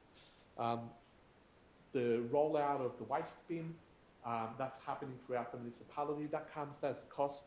I know the mover mentioned that we're reducing that. It is still an increase from the previous year. It's a decrease from the draft budget, and that's thanks to a state government grant that we received of about $1 million. So we've been able to pass that on to you in your a reduction from the proposed charges in the waste charge. I also wanted to make a brief comment about active transport. We are very committed as a council, and always have been, to active transport and cycling infrastructure. Sometimes projects occur quite intensely, and sometimes there might be a gap that we might need to catch up. There might be strategic work, design work that needs to be done, and I feel that we're probably in one of those gaps. But that's not to say that if you have a look at the Moreland budget or budget over a number of years, you would find that there is significant active transport and cycling infrastructure funding, and I would say significantly more than many of our neighbouring municipalities. I don't like generally when I hear a debate between cycling and roads, because they're both priorities. We have benchmark quotas, so to speak, of our renewal program, and we exceeded in cycling, and quite often we fall behind in roads. We fall behind our renewal program in roads. So we need to make sure, although we don't have 78 or so petitions and objectives talking to us about build more roads, they are still equally important in the scheme of things to have the renewal of our roads program. Those two things should not be competing against each other. Thanks, Councillor Tapinos. Sorry, I've lost track of the time. Sorry about that. The budget. Thank you. Sorry, I should have cut you off a minute earlier. So are there any other speakers in favour of this budget? Councillor Yildiz? Yeah, just quickly, Angelica. I mean, I think it's a fair budget. The only disappointment for me, I guess, is is not being able to fund Rayburn Reserve. But otherwise, I think, you know, in these tough times, I think the budget does have some really good positives, and I think it does strike a fairly good balance with the various challenges we've had this year. But in particular, I think some of our open space purchases, in particular the old site down in Bell Street, I think was something much needed. So, and I think we continue to make some really good investments around open space, and want to say congratulations and well done to the officers. Thanks, Councillor Yildiz. Any other councillors? Councillor Bolton? I won't speak in favour of the whole budget because I don't agree with everything in it, but I think... Sue, your mic. I won't speak in favour of the whole budget, but I do want to speak in favour of some elements of the budget. And it is good that Councillor Tapinos reminded people about the funding in the budget for the Fawkner outdoor pool or Fawkner Leisure Centre redevelopment, which includes the outdoor pool and Saxon Street. And particularly the Fawkner Leisure Centre will include an outdoor pool, which is many thanks to the massive community campaign in Fawkner. In fact, one of the people who is involved in that campaign is sitting outside the council room today. So that was really important. I just wanted to mention just a couple of things, just rather than talk about the whole thing. I think it was important, that amendment that was accepted into the budget of beginning design work on the Victoria Street separated bike lane. I actually do think the cyclists are justified in their criticisms of the draft budget for pulling back from separated bike lanes. And I know there are trickinesses with separated bike lanes, and they can't just be implemented in a bureaucratic way. Like, you actually have to look at what's on the street and mitigate for any tensions that might exist, because we really do have to try and find a way of overcoming any conflicts between cyclists and drivers, because actually often they're the same people. But I'm particularly impacted by hearing the stories during the budget submissions process about people who ride bikes and carry their kids on the back in cargo bikes, but they can't go on the footpath, but the roads are too unsafe.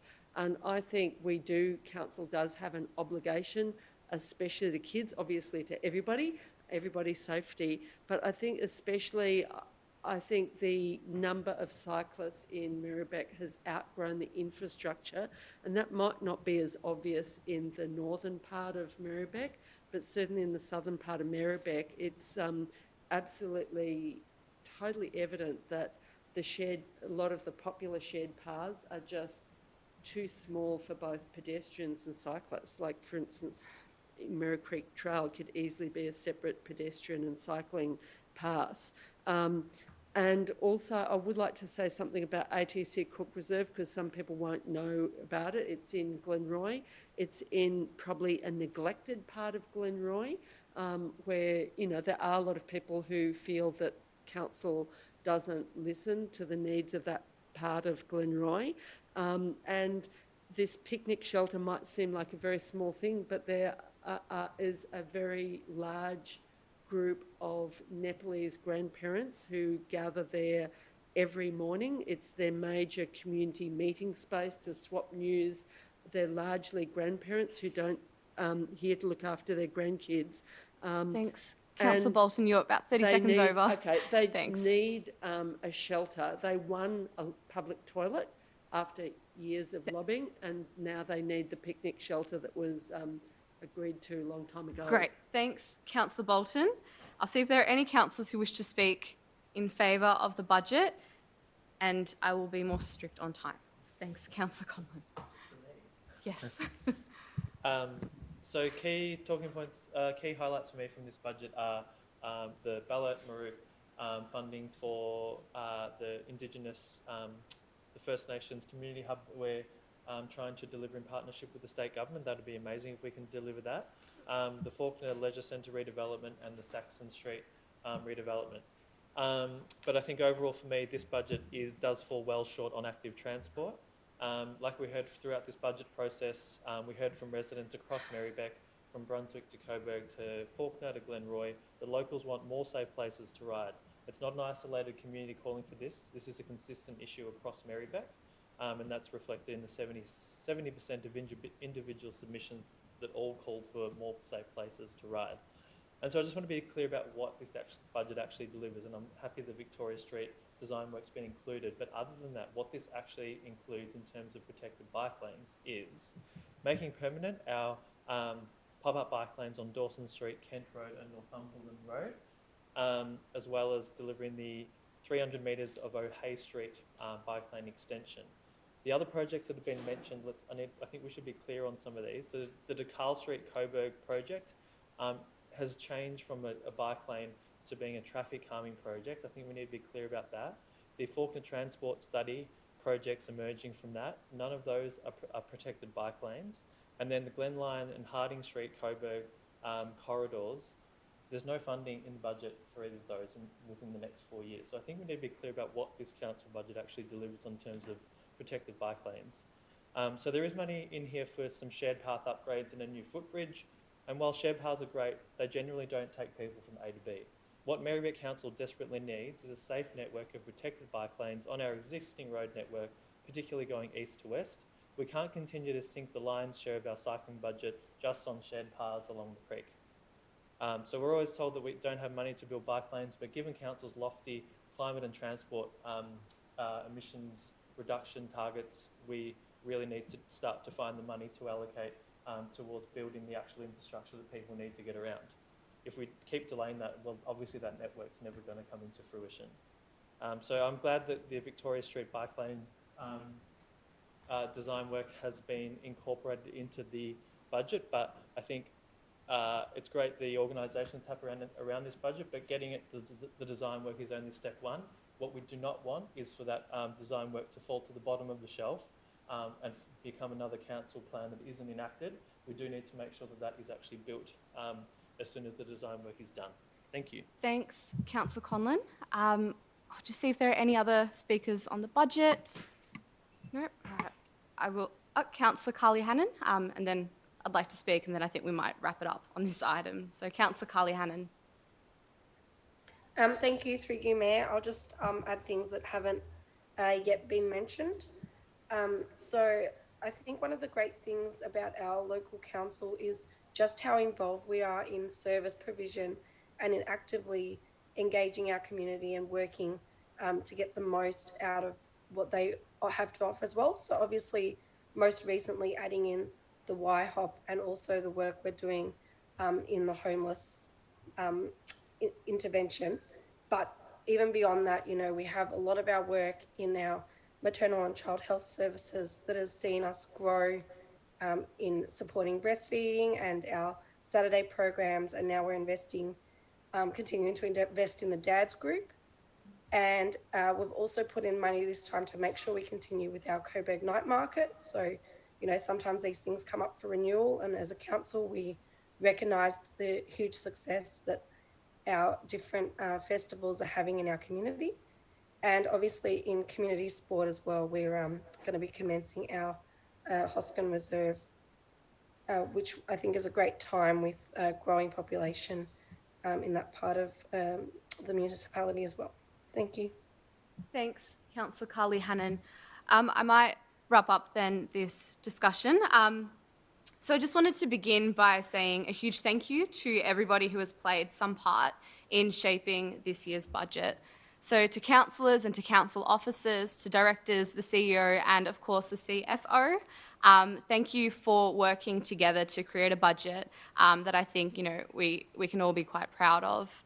To members of the community who submitted community budget ideas several months ago, to those of you who we heard from at our hearing of submissions night, and to those of you who emailed and came in and spoke to us tonight, a huge thank you. This process has been a fairly long one, and it began back towards the start of the year. So we've listened to and responded to feedback from community at every step of the way, and I hope that you can see that this final budget, as well as the proposed notice of motion at item 8.4, aims to do just that. I think all councillors here, we care quite deeply about our communities, and I know that the vast majority of us have worked collaboratively and have been engaged in this quite lengthy process, and have worked collaboratively and in a way that looks at the needs of our communities, not just for now and the current years, but also looks towards future decades and generations. We all know that we're in some quite difficult times. We've got, you know, the cost of living crisis, escalated costs of basically doing everything at council, an ambitious list of projects that we want to get done, and an ever-increasing need in our community for action on social justice, climate justice, and economic justice. And whilst there's always more to do, I believe that this budget, it works quite hard to address the key concerns that we've heard from residents and councillors, whilst also fulfilling our core service and legal requirements. I'd just like to note some of the things that I'm most proud of in this year's budget. So firstly, we're increasing our urban forest strategy budget by $300,000 this year. We're funding a staff position to continue to build the momentum on the Belert Maroop site. We're continuing with our solar and thermal grants for low-income earners, which takes a socio-economic lens to an environmental issue. And we're also funding a new homelessness assertive outreach program, which we know is needed in these times of escalating economic hardship, as well as the current housing and rental crises. So of course, as has been mentioned, we've got our big ticket items, including Faulkner Leisure Centre, Saxon Street Community Hub, and we've also got works on several early years facilities over the next 5 years, totalling around $30 million. So once again, a huge thank you to everyone who's taken the time to get involved in this budget process, whether that was at the start of it all or by coming here tonight, thank you. I think that, you know, our council and our local community is richer because of everyone's contributions and all of the work that we put into this, whether that's here in the council chamber or out on the grassroots level. So once again, a huge thank you, and I'm looking forward to us passing this budget this evening. Thanks, councillors. Now, there was no formal debate, so we'll put that one to the vote then. All those in favour of this year's budget? All those against? That is carried unanimously. Thanks, councillors. So we'll now move on to notice of motion 8.1. point 1 as I scroll through, and that was Councillor Bolton's. And that was entitled Response to Attacks on the LGBTIQA plus and Other Communities. Firstly, any conflicts? No. Councillor Bolton to move. Does she have a seconder? Councillor Conlon to second. Councillor Bolton. So this motion is in response to the far right and the Nazis, basically. Mike, please. Oh, sorry, guys. This motion is in response to the far right and the Nazis harassing councils when they've organised mainly drag storytime events, but sometimes other LGBTIQA plus events. And councils in other parts of Melbourne have been routinely just cancelling the events on the advice of the police.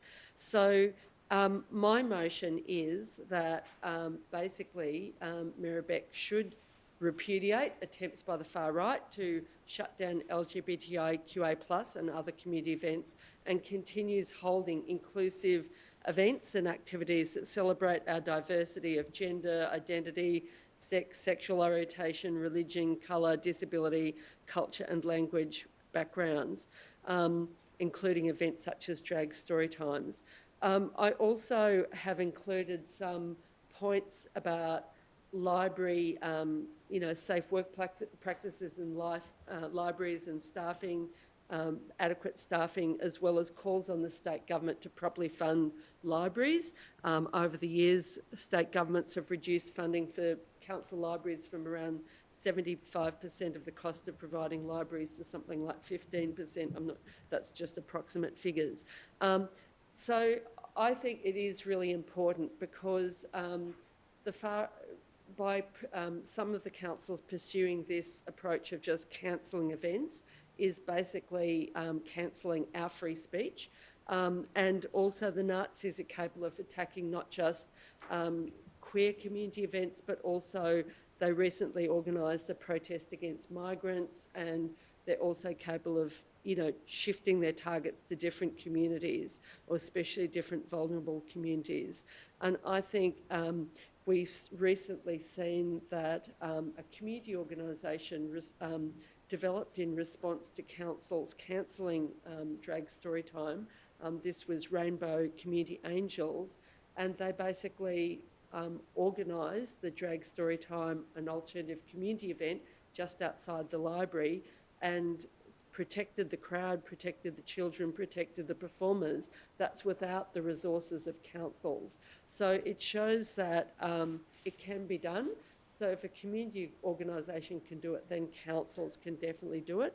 Now, so far, I understand Merri-bek Council hasn't cancelled any events, and I certainly hope it doesn't.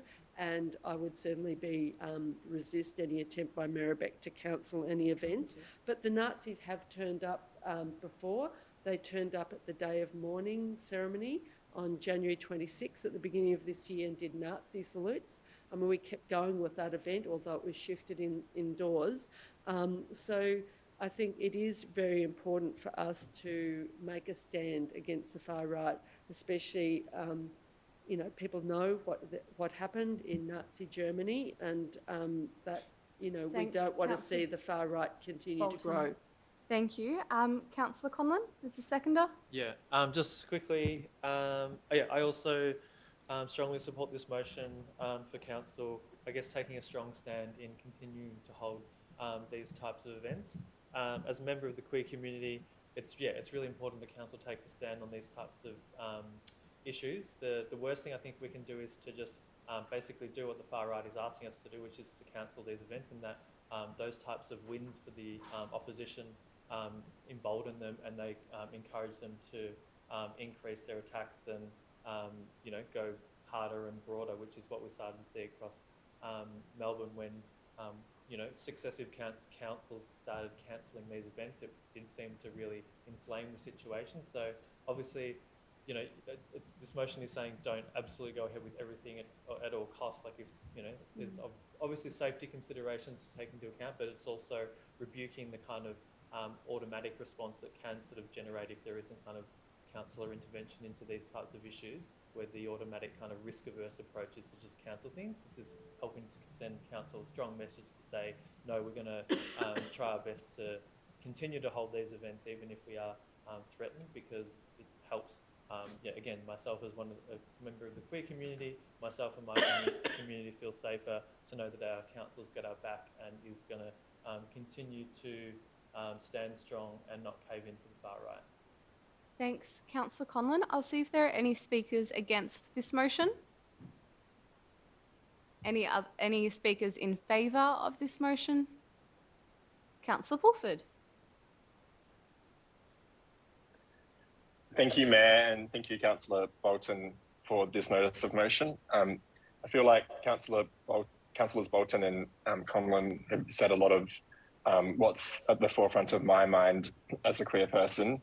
But yes, I feel like it has been a scarier time lately in Melbourne and in Australia and in developed, in countries around the world.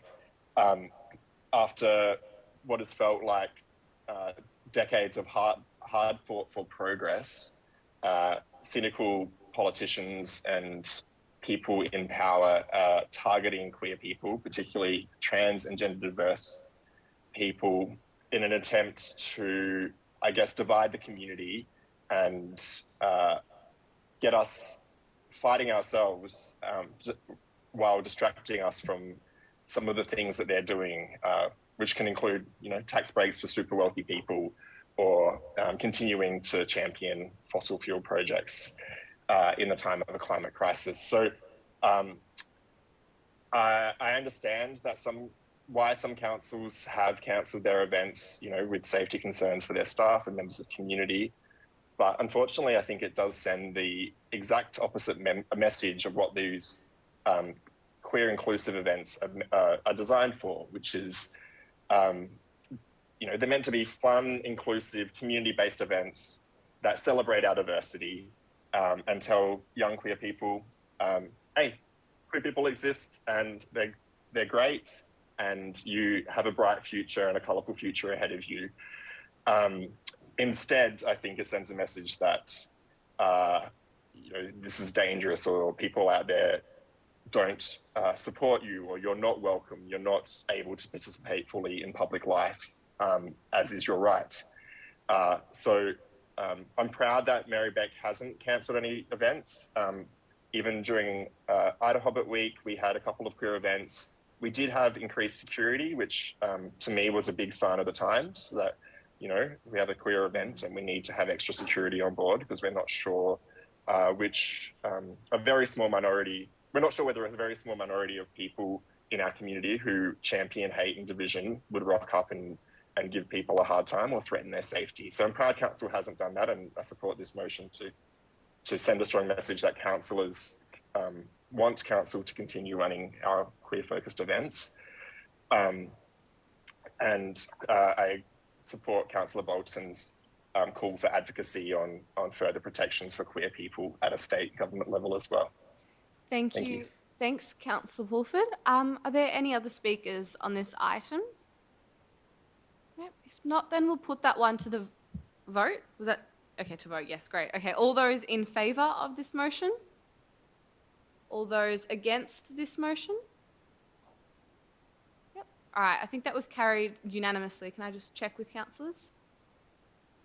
Yep, okay, I think that was carried. Is that unanimous? Can it be recorded that way in the minutes? Yeah. All right, great. So that was unanimous. Next up, we'll go to Notice of Motion 8.4, entitled Making It Safe and Easier to Walk and Ride in Merri-bek. Any conflicts on this one? Nope. All right, Councillor Pulford, this is your motion. I'll see if you've got a seconder. Councillor Riley with his hand up. Councillor Pulford as the mover. Thank you, Mayor. I've put this notice of motion forward following the strong community feedback we heard through our budget process and support for more active transport projects, not just for bikes, but for walking as well. So I agree with the community sentiment that our council needs to be doing more. And unfortunately, at this stage of the budget process, it was hard to there's a lot of things interacting in the budget, and it's hard to make big changes at that stage. So this notice of motion seeks to look forward into the future about how we could ramp up our active transport infrastructure investment and construction and delivery in our city. It would potentially require reprioritising funds in our capital works program, and I hope that if this notice of motion is successful, council officers might have some suggestions for council to consider. But really, I'm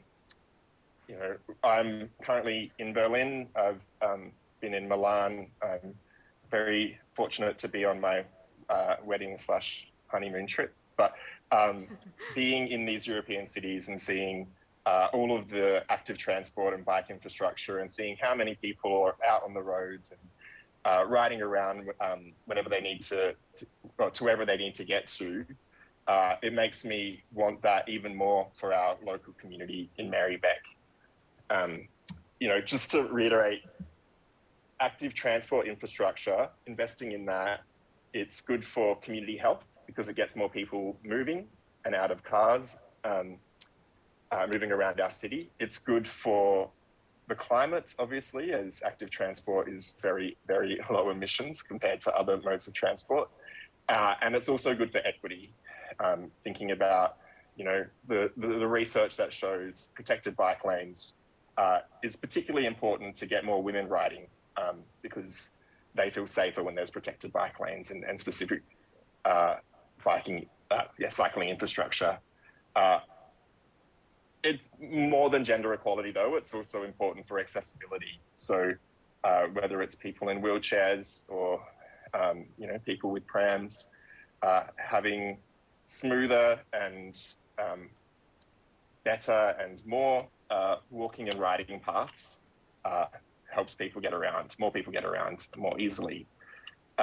So I hope that councillors support this notice of motion. I should have said at the start, I want to move it with an October reporting date. Don't know if it's too late to do that now or if someone can suggest an amendment, but hearing a council officer feedback that in terms of timing of staffing, it should be October. Happy to do that. Thanks, everyone. Thanks, Councillor Pulford. Councillor Riley is the seconder. Yeah, thanks, Mayor, and thanks, Councillor Pulford. You've put a good case. I won't repeat all those excellent reasons why we need to be doing more in active transport, walking and riding options. A lot of our programs are really supporting this work as well as the infrastructure. So we've got Ride and Stride at schools. We've got people getting to test cargo bikes as part of that. And there are a raft of many other things that we are trying to do. And I know, and I've read many of the submissions and emails that have come through on this. I haven't read them all in detail, but I've read a lot of them, and I get the sentiment that's coming through very strongly. We need to be doing more in the hard concrete and asphalt area. We do that when roadworks occur. We try and use the opportunities that they provide so that bike users and bike safety is accounted for and planned there. But we need to be planning for it, designing it, and then being able to fund it. And that's where we do need strong partnership from state and federal governments to do that. And we need that. We've always needed that. For my 7 years on council, we're going to continue to need that. The sizes of these budgets are huge. Every time you're cutting into concrete and asphalt, we're into the hundreds and hundreds of thousands. It's often $500,000, $1 million. So it's not cheap. That's not an excuse for not doing it, but it is a real challenge for us. So please keep pressuring us, and please keep working with us and our Transport Advisory Committee, which did meet in May and is advising us. And I think the officers are trying very hard under these times. I really thank them for trying to do that, and we'll try and work towards getting a slightly better foot forward on the allocation and how we actually invest in this safety and active transport work, particularly when we're heading for 1.5 degrees in Australia of climate change within 5 years. It's very highly likely to hit us. So the Paris talks, don't know what they're worth, not much really, but good luck if we can make a difference. Thanks, Councillor Riley. I'll see if there are any speakers against this notice of motion. All right, we'll go Councillor Conlon and Councillor Bolton and hopefully vote on this. Yeah, so happy to support this motion. I guess my concern is that we're receiving another report in October now to sort of go through again what projects we can deliver. So can I confirm, are you I speaking can't in hear favour? James. Oh, Sorry. and just, I are mean- you speaking in favour of it or Yeah, against yeah, it? I'm in favour. So I'm in favour of this motion, but I'm concerned that we're doing another report. So that one of the key criticisms that emerged through the budget process was, I guess, the lack of visibility around what the council's plan is in terms of actually bike project delivery. So we've got the 10-year capital works plan, but the key criticism was that it's not very clear what we're planning to deliver. So, I mean, it's good that we've got a report coming, but at the end of the day, we need to just start funding and building these things. Like, yeah, so I'm happy to, it's good to see that there's a proposal to potentially increase the $10 per head spending. But I guess, you know, in my time on council, what I find very interesting or surprising is that we're often told that there's not money for certain things, but then council does have a remarkable capacity to conjure up significant funds for projects that were sort of random or come up out of nowhere, or that we were told that we didn't have money for. So I think it's time that council started to find that type of money to actually deliver on-road protected bike lanes. Sorry, just Councillor Conlon, just to make sure that we're clear, when we talk about projects that do or don't get funded, we are the decision makers, we're the final decision makers as councillors. Just to clarify, things don't just randomly get funded without us authorising that. Yeah, I'm aware of that, but I guess I'm talking about us sending a clear signal about how we want to spend our money. Okay. Yeah. So I'm happy to support this motion, but I'm really looking forward to action, council taking action and actually starting to deliver these projects. Thanks, Councillor Conlon. Councillor Bolton, you did have your hand up. Yeah, I'd just like to speak I'm in favour of the whole motion, but I think I particularly want to focus on point 2 about increasing the $10 per head minimum spend on active transport infrastructure in line with inflation. I do think that is important, given that our infrastructure is lagging behind. And I was at a public meeting, a community meeting on Sunday in Newlands on Murray Road. And, there are so many areas which are so dangerous, in fact, terrifying, the terrifying sort of crashes and near misses and kids almost being knocked down by cars, etc., and parents who've got kids who want to ride their bikes, but their parents are scared to let them ride on Murray Road. And so now I know Murray Road's a state road, but council controls a footpath. But I'm just really referencing this because there are just so many different areas in the Merri-bek area, and this is a major east-west route which doesn't have a safe cycling or even a safe pedestrian route, because it actually is unsafe, or even a safe means of crossing the road between the bus stops to be able to, catch the bus or get home from getting off the bus.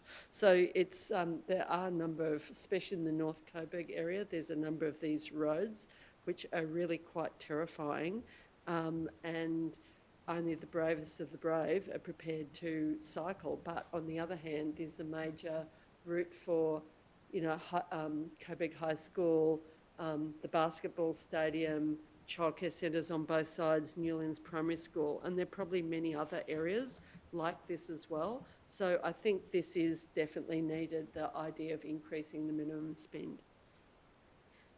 Thanks, Councillor Bolton. If there are no other speakers on that one, then we'll put that to the vote. All those in favour of this notice of motion? All those against? That is carried unanimously. Thanks, councillors. So we'll move on back up to item 7.2, which is the Wheatsheaf Road streetscape improvements. Just noting we've got a full agenda and we want to finish tonight, so I will be strict with timing and we'll stay relevant in our debate. So, Councillor Davidson to move. Any councillor wish to second? Councillor Yildiz to second. Councillor Davidson. Thank you, Mayor. and I will move the report on page 427 in relation to the Wheatchef Road streetscape improvements. This report puts on the table the final concept design for Wheatchef Road. It also notes that there will be the removal of 8 car parking spaces from Wheatchef Road and also 2 car parking spaces from Argyle Street near the intersection of Wheatchef Road as part of the design. I do note that there is considerable car parking at the back of Wheatchef Road near the IGA as well. And also this report says that council will assume the role of responsible authority for the completion of the project, footpath and landscaping and drainage. So just in relation to this report, we did go out for community consultation a few years ago in relation to this, and some of the main points that we received back were hopes for more greenery along the road, opportunities for outdoor dining and improved pedestrian crossings. And with the completion of the Glenroy Community Hub and the library relocation, I think this project's very timely and warranted, given we've now also got the train going through Glenroy underneath for the Glenroy train station. I was a little concerned to see that we would be removing the street trees, but just to talk to that, I can understand that we are providing further trees with greater canopy cover whilst removing these ones, which will allow for these shops and these people who are walking down the street to be able to walk freely with more safety measures in place and more visibility. So those are a few of the key features and some of the good points about it. Also, some additional street furniture and refurbished laneways connecting to Waterloo and Butcher Street off streetcar parking will be included. So I'm looking forward to getting this project underway. I think it's a very welcome design for Glenroy and really connects both the Coles side through to the Glenroy hub and library. Great, thank you, Councillor Davidson. Councillor Yildiz as the seconder. No, I think everything's been covered. Thank you. Excellent. Are there any speakers against this motion? Any other speakers for this motion? Councillor Bolton. I just wanted to say one thing. I definitely support this motion. I wish it included the reconfiguration of the intersection on the corner of Plumpton Avenue and Wheatchef Road, which is so dangerous. You know, it's got a blind spot for drivers coming onto that street because of the angle of the street, which makes it dangerous for everyone, pedestrians, cyclists and drivers. But that is, you know, Plumpton Avenue is a state road. So this, what's before us tonight is really about the streetscape, which council is responsible for.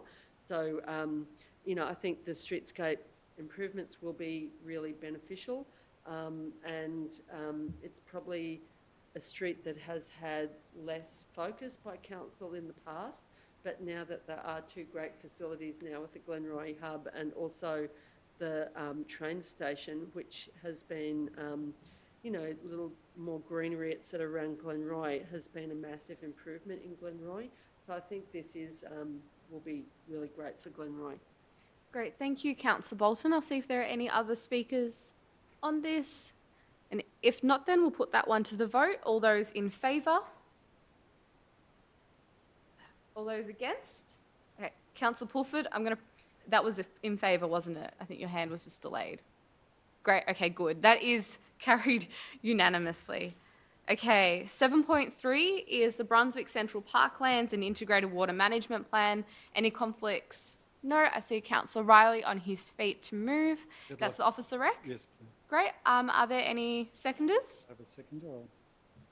Councillor Tapanos to second. Councillor Riley. Thanks, Councillor Tapanos. Through the Mayor, thank you. Look, this is a great piece of work. It's called the Brunswick Central Parklands. It covers a number of open spaces and reserves. We've got Gillen Oval, Rayburn Reserve, Brunswick Park, Clifton Park and Gilpin Park. So there's a really good string of open spaces, replacing lots of tips and quarries and other things in years gone by. But it's initially started as a really big project, and we've had to bring it back from sort of a 9-year sort of project to one that's a bit more manageable as a 5-year horizon. So really want to thank all of the people who are engaged. There's so many different users, from jog users and passive recreation, kids' playgrounds, through to lots of formalised sport and outdoor community arts events and so on. And we hear from people regularly on these, South Ward councillors, so it's great to see that engagement. It's going to be expending some money on capital works in the current year of just nearly just under 900,000. So, and that'll probably be in the order of 1.5 million with other works. But there are many other works identified that we'll be looking for external funding for from other government bodies and wherever else we can get that to help us achieve this.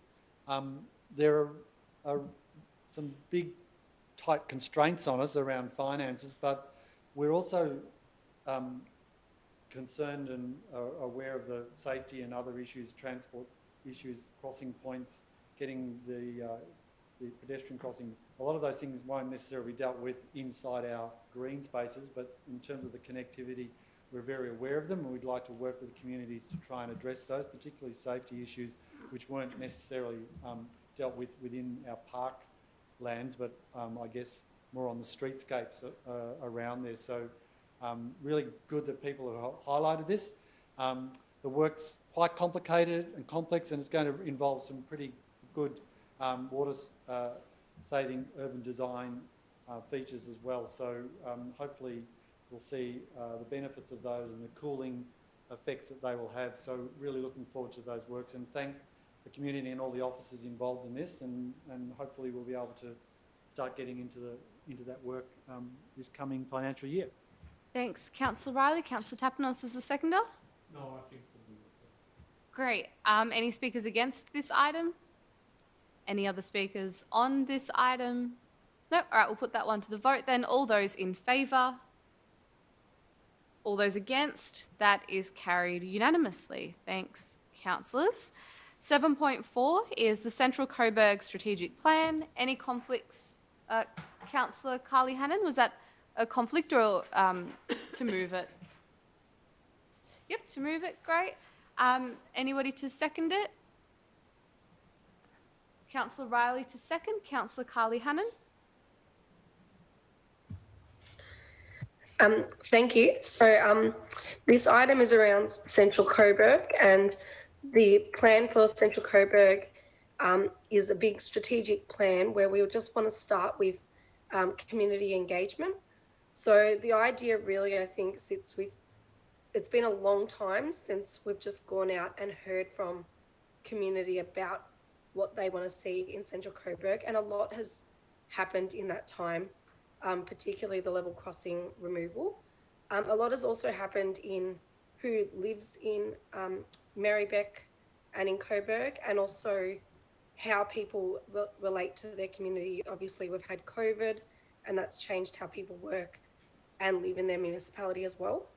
I think the other really important thing to note is that since then, we've also had our community vision, and that was a huge process that actually saw our community, selected to really engage at a high level around what they had a vision for Merri-bek, and that vision was very similar to councillors as well who were elected. But at this level, we'll be able to hear from community who just, are down, going to the shops, going to the library, going to playgroup, and our senior citizens. And that way we're going to be able to really make sure that everyone's engaged in what Coburg means for them and what a strategic plan would look like to meet all the challenging and exciting opportunities that we face in Coburg. Thank you, Councillor Carly Hannon. Councillor Riley is the seconder. Yeah, thanks. Yeah, thanks, Councillor Carly Hannon. This is a really as Councillor Callaghan said, it's been going for a long time. Council have got a lot of leverage in this space because we own a lot of the land, but it is complicated, but there are lots of opportunities too. So we're looking forward to the opportunities around integrating transport measures through there, particularly active and transport, but also addressing some of the housing needs of our community with the crisis that's before us. And initially, our work was to targeting people in the lowest 40% of income groups for that. So we would want to be talking more about those kinds of considerations through this piece of work. And we're not going to be getting through to the longer term Coburg Activity Centre Zone review or structure plan till 27, but this process is an important step, and we need to be talking to people in our community, but also other partners and others who may well be able to utilise this space and revitalise and bring some of the exciting things that Councillor Carly Hannon was referring to. So it's also a matter of timing for our planning resources so that that work will happen in 27, because we're actually focusing on Brunswick at the moment, and we'll be getting to Glenroy in the next year, and then we'll be timing to start to come back to Coburg on that front. So there are a number of things we're trying to work through and work with, and we want to give it decent attention it deserves. So thanks for the report. Thanks, Councillor Riley. Are there any speakers against this motion? Or this item, sorry? No? Any other speakers in favour? All right, we'll put that one to the vote then. All those in favour? All those against? That is carried unanimously. Okay, 7.5, the Strategic Property Framework. Any conflicts of interest to disclose? No? All right, do I have a mover? Councillor Tapanos to move. Anyone to second? Oh, 1, 2, 3, 4, 5, 6. All right, we are below quorum. Is it 6 or 7? 6. Oh, great. Okay, sorry. Councillor Riley to second, Councillor Tapanos. Oh, Thank you. cool. Really pleased to see these pieces of work here. Well done to the property team for advancing it to this stage. There's some great initiatives there, and what's most important for me as a councillor and for us in here is that it sets a framework in how we make Lambros, again, you want to see green. Okay, thank you, Mayor and councillors. It's great to see this piece of work done. Well done to the property team and to our director for getting it to this stage. It's a really important document, something that we haven't had before. And for me as a councillor, I know for everyone around this table as a decision maker, it provides us with a good solid framework for making decisions around property and to maximise, I guess, utilisation of our property and guide our decisions into the future. Thanks, Councillor Tapanos. Councillor Riley? Yeah, look, just really to thank the officers for this work. It's pretty dry for many people who might be reading or following this, but I agree with Councillor Tapanos that keeping track of all of our properties and all of their uses, whether they're leased, owned, and how they're utilised and so on, is really a major piece of work that we have to do on a daily basis, 365 days a year. And I just think this approach is going to help us do that much more strategically. So I want to thank the officers for all the work they've done on this. Thanks. Thanks, Councillor Riley. Are there any speakers against this item? No? Any other speakers in favour of it? No? Great. With that, we'll put that one to the vote. All those in favour? All those against? That is carried unanimously. 7.6, the West Street Shopping Strip Streetscape Renewal Project. Any conflicts? No. Councillor Hart, would you like to move that? Yep. Councillor Hart to move. Do I have a seconder? Councillor Bolton, Councillor Hart, and make sure you're unmuted. Yeah, I'm on green. Great. Councillor Hart. Yeah, this motion just notes the recent engagement that we've had around the West Street shopping streetscape renewal. And that's been particularly important because we know that intersection of Glenroy and West Street is a very problem-dominated one, very troublesome for people, which was really, I think, borne out in the engagement process. So this really combined an engagement process in looking at the traffic issues around West Street and the intersection, but then also combined that with looking at how to improve the shopping strip. And there's been particular a feedback emphasis around parking, traffic calming, footpaths, pedestrian crossings. So this motion really now allows the next process to go, where to continue, where there's a concept plan developed, and then that goes back out to consultation, which is a really important process, because that's really going to be the nuts and bolts of this, and then it comes back to council, and the timeframes of that are by December. Look, I think it's a challenging project, but I'm happy to see the number of areas that have really been listed, and it's a very broad scope, particularly in looking at pedestrian crossings, looking at traffic calming, being able to also look at issues around just the streetscape itself in terms of comfort levels, murals. It's a very wide scope, but I think the obvious issue is going to be how to address safety and the traffic issues in that area, and that's the main focus of this appears to be around traffic calming strategies. So this motion allows that process, allows council to continue. Thanks, Councillor Hart. Councillor Bolton? Hi, totally support this project going to the next step. I wish it was going to resolve that terrible intersection beside Woolworths, which is just so dangerous. It is like I'm really. Sue. Thanks. Sorry. Sorry. Yeah. So I'm. Yeah. Maybe I should leave it on. Yep. Anyway, basically, I definitely support this project. I'm really looking forward to seeing the proposals for where pedestrian crossings will be located, because it's incredibly dangerous. I wish it was going to resolve the issue of that incredibly dangerous intersection beside the Woolworths, where I know there's someone who crosses in a wheelchair, which is absolutely terrifying. And it is a shopping centre that's at capacity in terms of parking. I noticed the report mentions that very few people come by bus, and I'm sure that would be lack of bus frequency. If you had 10-minute buses, then a bit like the trams on Sydney Road, people would be using them all the time, and there would be less cars if you had more frequent public transport. But anyway, I'm happy to support. Thanks, Councillor Bolton. Do we have any speakers against this item? No? Then any other speakers in favour of this item? No? Then we'll put that one to the vote then. All those in favour? All those against? That is carried unanimously.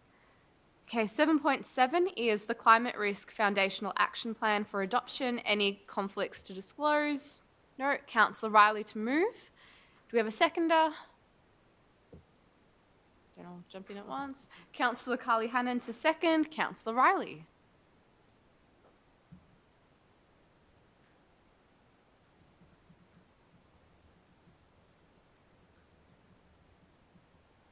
That's all right. Yep. Mark, your mic. Thanks. This is another important piece of work that we've been doing.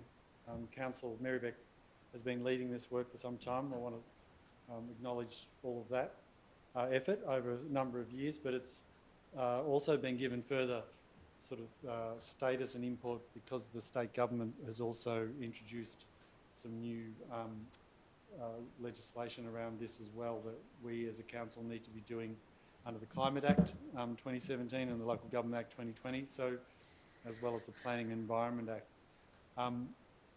While we are also leading and getting to a zero carbon future, it's important to realise that managing the risk is different to reducing our carbon emissions, and the risk is going to be very difficult to manage with all of these major flood events, fire events, disasters that we are hearing of almost on a daily or weekly basis around the globe. And so we need to be on the front foot, being able to manage that and to reduce that and also prepare for it as much as we can.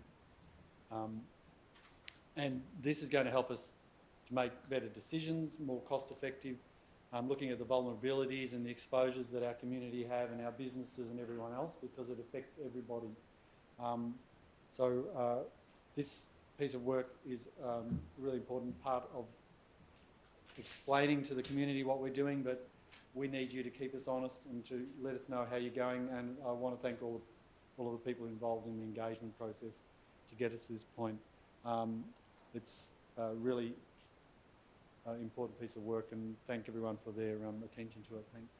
Thanks, Councillor Riley. Councillor Carly Hannon is the seconder.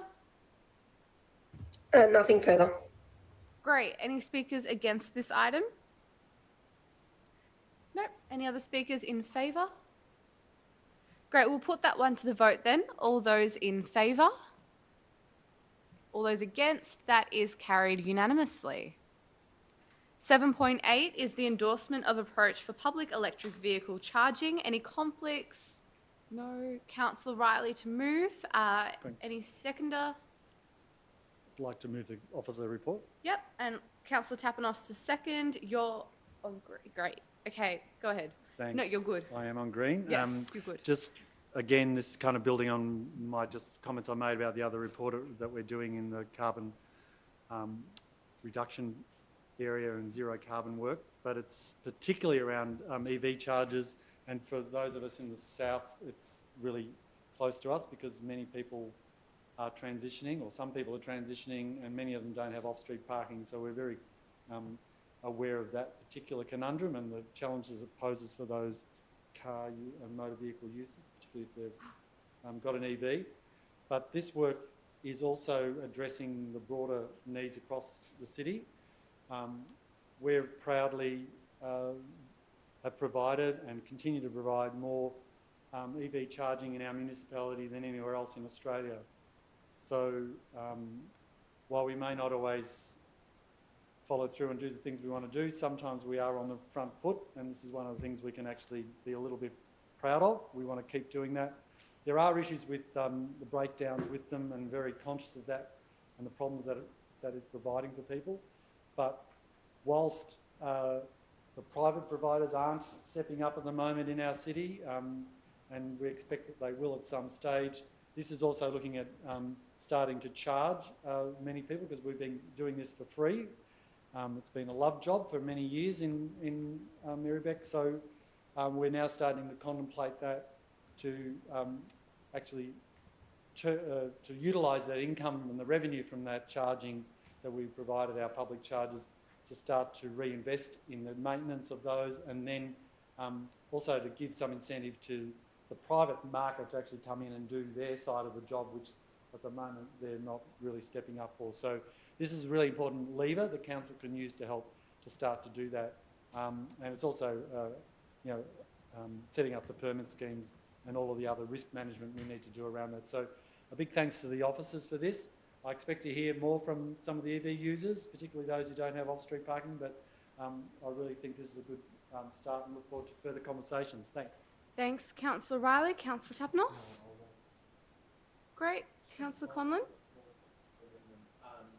Yep. Just had a small possible amendment if it's agreeable by the mover and the seconder. An amendment? Yeah. Yeah. Okay, great. Which was just to insert a review.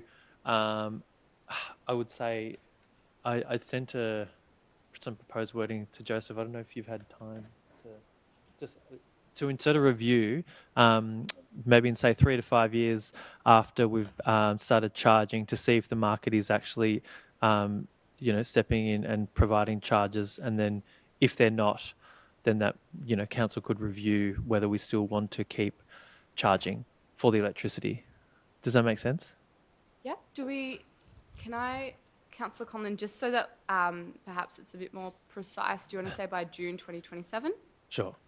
Is that perhaps a bit better in terms of precision? So that council conduct a review.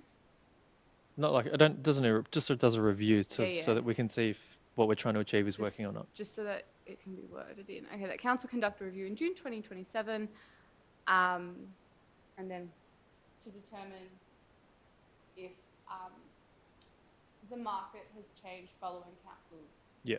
decision, or following council's decision. Yeah. To charge. Yeah, to charge for electric vehicle charging. Yeah. Okay. That's fine. That's fine by me. Great, so that will become adopt point 6, so that becomes part of the substantive. Are there any other, sorry, is there a speaker? I've got an amendment. Amendment, yep. And I thought it had gone through, but on my phone I can't see it has gone through. I think we did receive it. Could you Did you just receive it? outline what it is?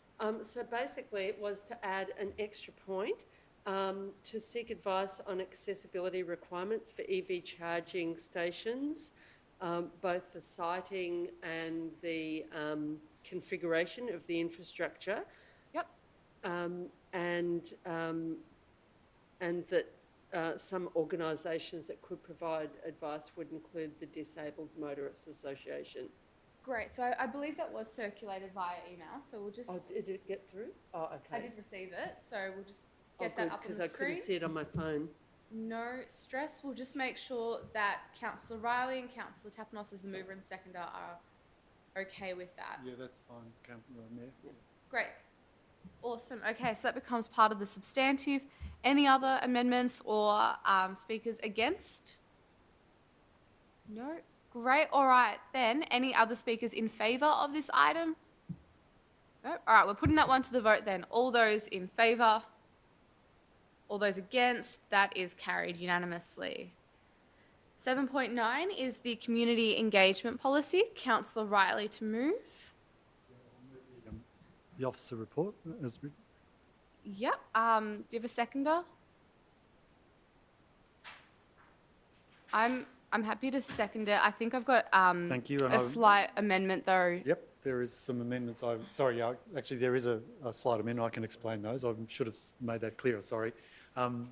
It's to replace all I want to move the officer recommendation in at point 3 to say replace all references to LGBTIQ plus. Hopefully that got circulated. And just add the A. And Yep. just with LGBTIQA to include the asexuals plus in the revised policy. And it's basically to keep it consistent. It's not a huge change, but it's an important pickup. And I believe there might be some other amendments flagged so that they can be raised, but I've got it as a seconder. Yep. Just want to speak to this and thank the officers for putting up these changes.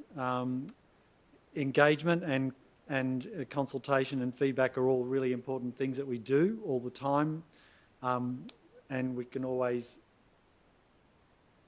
build on that, and we do that, and this is another example, another iteration yet of how we're trying to ensure that we are listening to the community. This one mainly addresses the minimum exhibition timeframe so that we are going out for a 15 business day timeframe rather than 10, so it's usually 2 weeks rather than now it's going to be 3 as a base, and we'll try and do better than that even, but 3 is the minimum.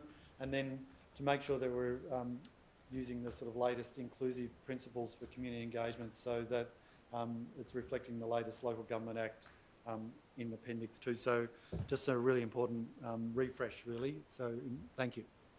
Thanks, Councillor Riley. I'll reserve my right. Amendments from Councillor Bolton. I've got a couple of small amendments which were circulated earlier. Hopefully they do the job, but they're only very small.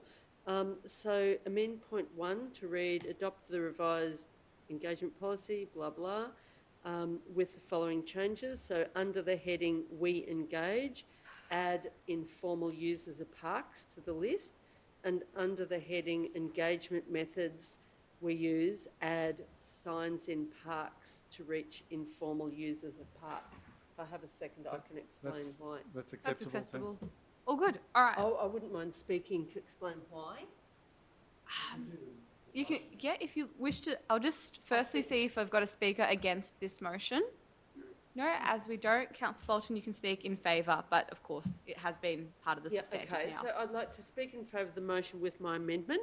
And the intention of my amendments, I don't know if I did enough with my amendments, but hopefully they will stop from happening what happened with ATC Cook Reserve and the proposal to lease part of the reserve for a long-term lease to the telco tower or telco tower owner. Because there was no signs in the reserve, so nothing to alert people who don't live right next to the reserve of what was going to, being proposed by the council. And something similar happened with the proposals for the mid-rise, multiple story buildings beside the parks on Albert Street, beside Kilpin Park. And so, a lot of people were just unaware of it until the 11th hour. And so I think there is, I think council sometimes does miss the informal users of parks when we're considering major changes. And hopefully my amendments will mean that, especially with the sale and leasing of land, but other things that impinge on parks as well, that we notify the informal users. Thanks, Councillor Bolton. Any other speakers on this item? No? All right, we'll put that one to the vote then. All those in favour? All those against? That is carried unanimously. Okay, 7.10 is the establishment of a heritage and local history reference group. Any conflicts of interest? Nope. Do we have a mover? Councillor Bolton to move. A seconder? I know it's like you're the chair, so. Yeah, it's happy to second it. Councillor Bolton to move. I think this, is a useful thing, the development of a heritage and local history reference group, and hopefully we'll look not just at physical history, but also oral history and so forth as well. And I think the establishment of this committee might overcome the problem we had in this budget, where council had some history projects, local history projects it was planning to allocate money on, but really the Brunswick History Society and the Coburg Historical Society really didn't think they were necessarily the priority projects. They thought they were, of value, but not the priority projects. So hopefully with the establishment of this, we can actually get things on a bit of a firmer footing, because I think there also hasn't been advocacy for money in council budgets on some of these issues, and there are a lot of important historical, events and history of migration, First Nations history, also working class history in this area, history of struggle in this area, I think, which all need preserving and commemorating. Thanks, Councillor Bolton. Councillor Tapanos? Great. Any speakers against this? Any other speakers in favour? All right, we'll put that to the vote then. All those in favour? Yep, so that is carried unanimously. 7.11 is the Living and Ageing Well in Merri-bek report on Year 3 actions. Any conflicts? No. Do I have a motion or a mover? Okay, Councillor Hart to move, Councillor Davidson to second, Councillor Hart. Yeah, I assumed Councillor Patley was involved in this because it did get on very it's a very, very comprehensive report on what occurred in Year 3, the Living in an Ageing Well. It covers a wide range of activities that were involved in that. I'll just point out a few particular ones that We can't hear. Oh, sorry. Me. Okay. Sorry. Okay. Yeah, it's actually to endorse the report on Living and Ageing Well, the annual, the review of Year 3, which was last year, all the activities that were carried out as part of that. I'll just mention a few because it's looking at it's an incredibly comprehensive and busy period. In particular, I think highlights, and I sit now in that reference group, and one of the highlights has been around the Coburg Seniors Exercise Park, and that has been so warmly and enthusiastically received, and I know that the group is very, very keen for that to be extended, particularly as part of consultation with the Open Space Program, as an ongoing program. There was a lot of research done around ageing, the housing needs of older people. That was very important. There was a lot of, consultation work then done with the Affordable Housing Action Plan as well around that. A lot of work done around social support programs, some around using online, but others trying to scope out and do different programs. Christmas in July program, and work around a newsletter that goes out to the older community. So that's just a few that I've just drawn attention to. But it's an actual pleasure to be involved in a lot of the work around the ageing community. Awesome. Myself included in that. But it just shows you the vibrancy and the I think the real desire to work across with all the different reference groups and be very inclusive in that, and that comes in the report, but it's very much that's my experience of working with the group just for a few months. Thanks, Councillor Hart. Councillor Davidson?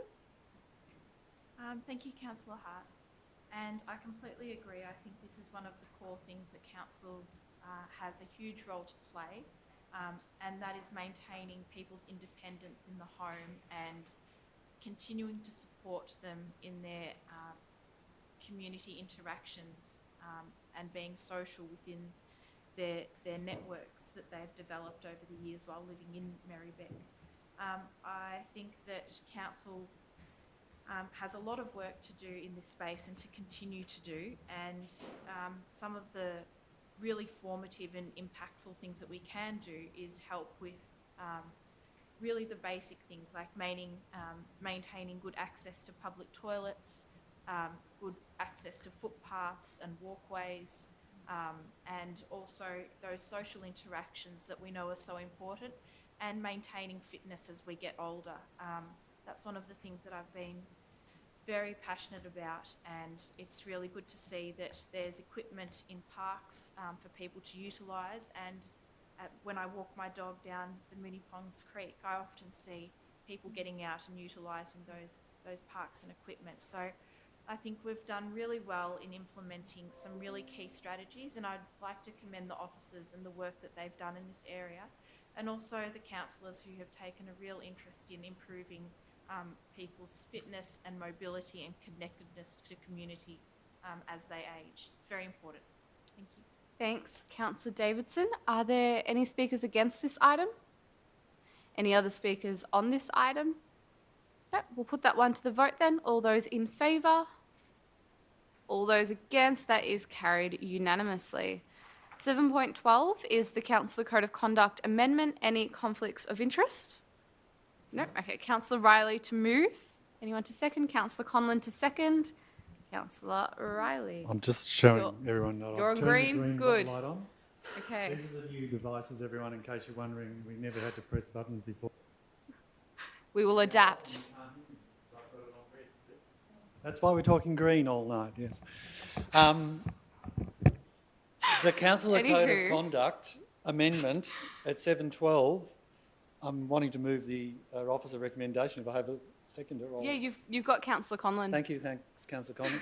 This is really a piece of work we do a bit too often. Mainly we're updating at this stage because we need to be compliant with the child safety national principles on child safe organisations, and they come into effect on the 1st of July. So this is really an upgrade to our councillor code of conduct for that reason, just to explain what we're doing. And it's really important because we deal with people of all ages in all circumstances, mostly very in public places, but it's important that we're actually following all the codes and putting out the exemplary practice as public officials and just as good community members. So, yeah, commend the work. Thanks. Thank you, Councillor Riley. Councillor Conlon is the seconder. Great. Any speakers against this? No. Any other speakers on this item? Great. We'll put that one to the vote then. All those in favour? All those against? That is carried unanimously. 7.13, the Financial Management Report for the period ended 30th of April 2023. Any conflicts of interest? No. Okay. Do I have a mover? Councillor Riley to move. Councillor Davidson to second. Councillor Riley. Yeah, this is a monthly report that we get, and it's showing that we're tracking quite well. Given all of those problems we're doing and facing with cost of increases and capital expenditure and construction costs, we're still managing to take advantage of any revenue that we're able to get and also any savings that we can make in the budget. So, yeah, just note that we are doing quite well in the circumstances and thank officers for the work on that. Cheers. Thanks, Councillor Riley. Councillor Davidson. Nothing further to add. Great. Thanks, Councillor Davidson. Any speakers against this report? Any other speakers on this? All right, we'll put that one to the vote then. All those in favour? All those against? That is carried unanimously. 7.14 is the governance report for June 2023, the cyclical report. Any conflicts? No. Do I have a motion or a mover? Councillor Conlon to move. Anyone to second? Councillor Yildiz to second. Councillor Conlon. This is just Council's regular governance report. I'll take it as read. Thanks, Councillor Conlon. Councillor Yildiz. Likewise. Any speakers against this? Any other speakers on this? No? All right, we'll put that one to the vote then. All those in favour? All right, all those against? That's carried unanimously. 7.15 is the extension of contract 763T valuation services. Any conflict of interest? Do I have a mover of the motion? Councillor Bolton to move. Councillor Riley to second. Councillor Bolton. Councillor Riley. Yes, take it as read. Great. Any speakers against? Any other speakers on this? No? All right, put that one to the vote. All those in favour? All those against? That is carried unanimously. 7.16 is software application maintenance and support for content manager Capiche, EXE-2023-401. Any conflicts of interest? Any motion from councillors? A mover? Councillor Riley to move. Seconder. Councillor Bolton to second. Councillor Riley. Yep, just this is for our application, for our software application support and maintenance, so it's just an important piece that we continue to do that. It's quite complicated and complex work that we do, and we are trying, we've got a longer term plan to try and simplify some of these and manage the risks with it, and people will be very aware of the issues around privacy and so on, so it is important that we maintain them and do what we need to support that. Thanks, Councillor Riley. That looks funny. We're not used to seeing ourselves up there. Okay, so Councillor Bolton is the seconder. Anything to add? No? Just confirming it's all work like that's supposed to be up there? Okay, cool. 1, 2, 3. All right, we're still at quorum. We're all good. Any speakers against this item? Any other speakers on this item? No? All right, we'll put that one to the vote then. All those in favour? All those against? That's carried unanimously. 7.17 is contract MAV-2023-443. Pardon? Come on, Councillor. Yes. Bill payment services. Any conflicts? Okay, do we have a motion? Sure. I was just wondering, I think you asked this earlier, but apologies. Are you? Does this motion or this contract replace the easy bill payment system? Relevant director? You know, the one that caused all the problems with Oh, the yeah. pet registration last year? I think it's different. Is it a different kind of bill payment system? Okay. Through you, Mayor, I believe that the first thing that you're talking about was a way of communicating with people. I think that this contract is about allowing people to pay council bills at any Australian post office. Okay, alrighty. Okay, all good, thanks. Great. So once again, okay, so Councillor Riley to move. Yep. Anyone to second? Councillor Hart to second. Councillor Riley. It's getting a bit boring, sorry. But I do want to just say that this note 3 on the recommendation notes that it doesn't quite comply with our procurement policy when it comes to excluding companies involved with the Darney mine. So that's the one thing that this doesn't quite feature in this contract, but obviously Australia Post has a lot to do with that, but that's something we try to avoid if we can, particularly because of their contribution to climate emissions. Yeah. Thanks, Councillor Riley. Councillor Hart. Is the second? Nothing. Any speakers against this item?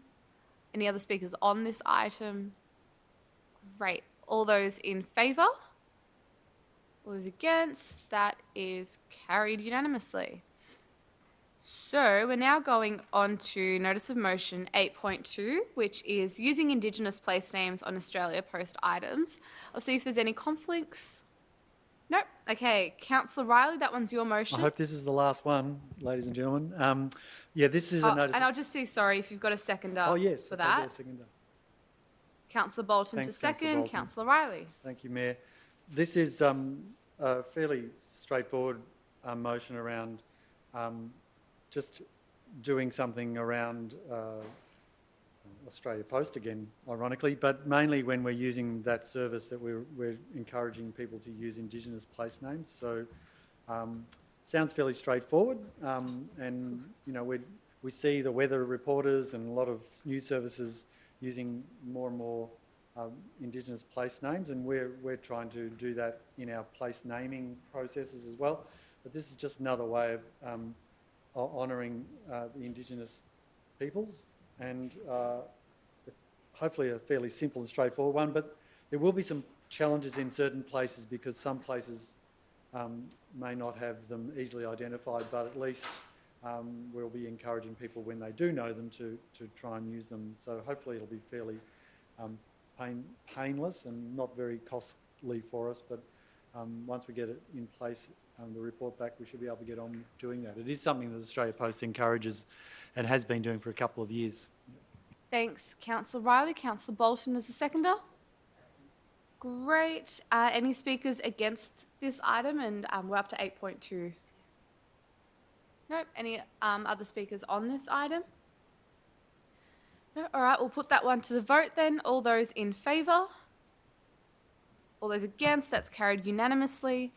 And lucky last for the evening, we've got 8.3, Coburg City Oval. Are there any conflicts for councillors to disclose? No. Councillor Yildiz, that's your motion. I'll just see if you've got a seconder. Yep, Councillor Davidson to second. Councillor Yildiz. Just very quickly, guys. Councillor Riley has also put an amendment into this motion. Are you happy I to think accept it? Yeah, absolutely. Great, Absolutely. okay, thank you. And look, this is not something that I've just suddenly come up with, and some councillors and the community might think that this is just something that I thought we'll just throw in there. No, this has been probably about 8 months in the making, because I've received, and there's a number of councillors that have received constant complaints from the executive, from board down, so the CEO, coaches, players, spectators. The club is open to the public pretty much 24/7, and in that time, what's going on is that we've got graffiti, people are misusing the facility, the toilets are in a mess because anyone can access the facility any time. I mean, we're not saying lock the public out all the time, but there needs to be certain times of the day where, especially before a game or a day or two before the game, where the club has the ability to lock the facility up so that they don't have issues. And they're constantly spending their own resources in cleaning up the ground and also the facilities. But the dog issue is a massive problem. I actually attended training there one night, and there were girls training on one side of the ground, and they used the full pitch. The full oval, I should say. It's not a soccer pitch; it's a football ground. And what ends up happening is you've got dog owners on the ground while there's training, and I actually saw it with my own eyes where a dog owner didn't collect the dog droppings, and that's when the CEO pointed this out to me, and I went, I've actually seen it with my own eyes. So there's no denying it, but this happens all the time, and we're talking about a VFL club. We're not talking about an amateur junior level club, not degrading that either, but this is a VFL club. I mean, this club's playing against the likes of Carlton and other VFL clubs. So I just think that we're probably not giving this club enough respect, I believe, in their challenges and their arguments. So this is something that I'm hoping that, and there's only a couple of people that keep jumping up and down about the suggestions of this motion. But look, I think it speaks for itself. Thanks, Councillor Gilders. Councillor Davidson as the seconder. Thank you, Councillor Yilders, and thank you for the time and dedication that's gone into. I think there is a history where the club has been able to lock the gates. Back in 2018, that was when the day they were having their games, or when they saw it as appropriate to close the gates. But I think concerns regarding from the patrons regarding the club's damage and graffiti and theft have made it quite difficult for volunteers and for even the general public to feel safe there, particularly around the new grandstand where there's been quite a lot of undesirable behaviour. I think this is something that we can do to help the club and help the community access the club as well and feel safe while doing so. Thanks, Councillor Davidson. Any speakers against? Question, yep. So my question could be to the mover or seconder or else officers. I seem to remember a few years back there was a bit of a campaign to open up the gates to enable kids to be able to play on the oval when the Coburg Footy Club wasn't using it. So I'm just wondering how that relates to this. I just really need to hear what the, how the two things relate to each other before I decide whether I'm going to vote for the motion or abstain. Thanks. Can I respond to that, Yeah. Angelica? Yeah. Sue, that's still the case now, but we've got Bridges Reserve right next door to the ground. I mean, some might say, yeah, but you can't kick a football on there. Well, I kicked a football on there when I was in secondary school at Coburg High, right next door to Bridges Reserve, where it is. And we used to kick the footy there every lunchtime for only about 6 years. So, and there's also McDonald's Reserve, which is just further down the road. I mean, some might argue and say, yeah, but McDonald's Reserve, you've got to cross the road. There are other sporting grounds nearby that people can use. They don't have to use Coburg Football Club, but the ground is still open. The kids are allowed to still use it. The club's not saying close it completely and don't let anyone in. It's not about that. They want the public to come in, but they're just keen to send out a message that for the last, in particular, the last 2 years, they've had challenges and they're cleaning up the ground because at certain times of the day I think it's okay, but they're saying from, let's say, 5 onwards, they need to lock the ground up because it's just causing them so much grief. It really is. And look, I'm not going to mention any names, but some staff have actually resigning over this. That this is how serious this is for them. They've had enough. And yeah, look, I think we need to take some action on, or just agree on a certain time of the day, or parts of my motion cover various things. But anyway. Thanks, Councillor Yildiz, for that clarification. I'll just see if there are any speakers now against this motion. Against? Yep, Councillor Conlon. So yeah, I appreciate the concerns that have been raised through this. James, Mike. Sorry. I appreciate the concerns that have been raised through this. But I guess the other point that I'd like to raise is that I've also had contact from a lot of residents saying sort of some of the opposite problems, in that they're already currently struggling to gain access to these grounds. So I'm just a bit concerned about the idea of if our response to these types of issues, I'm not sure that the response to these types of issues that are being raised is to just lock our, or, increase secure, or lock our public parks and spaces up. I think there are other ways to try to address some of these issues. So I guess I need a lot more sort of information, and maybe some briefings and some further discussions with officers about a more comprehensive way to deal with this particular issue, rather than just sort of shutting the general community out of a public space. Thanks, Councillor Conlon. I'm just going to, for clarity, Eamon, is this a change in what's currently happening or not? Through you, Mayor, no, it's not a change. There is some additional signage that's proposed, but no. So we already have this arrangement with the club in place for VFL games.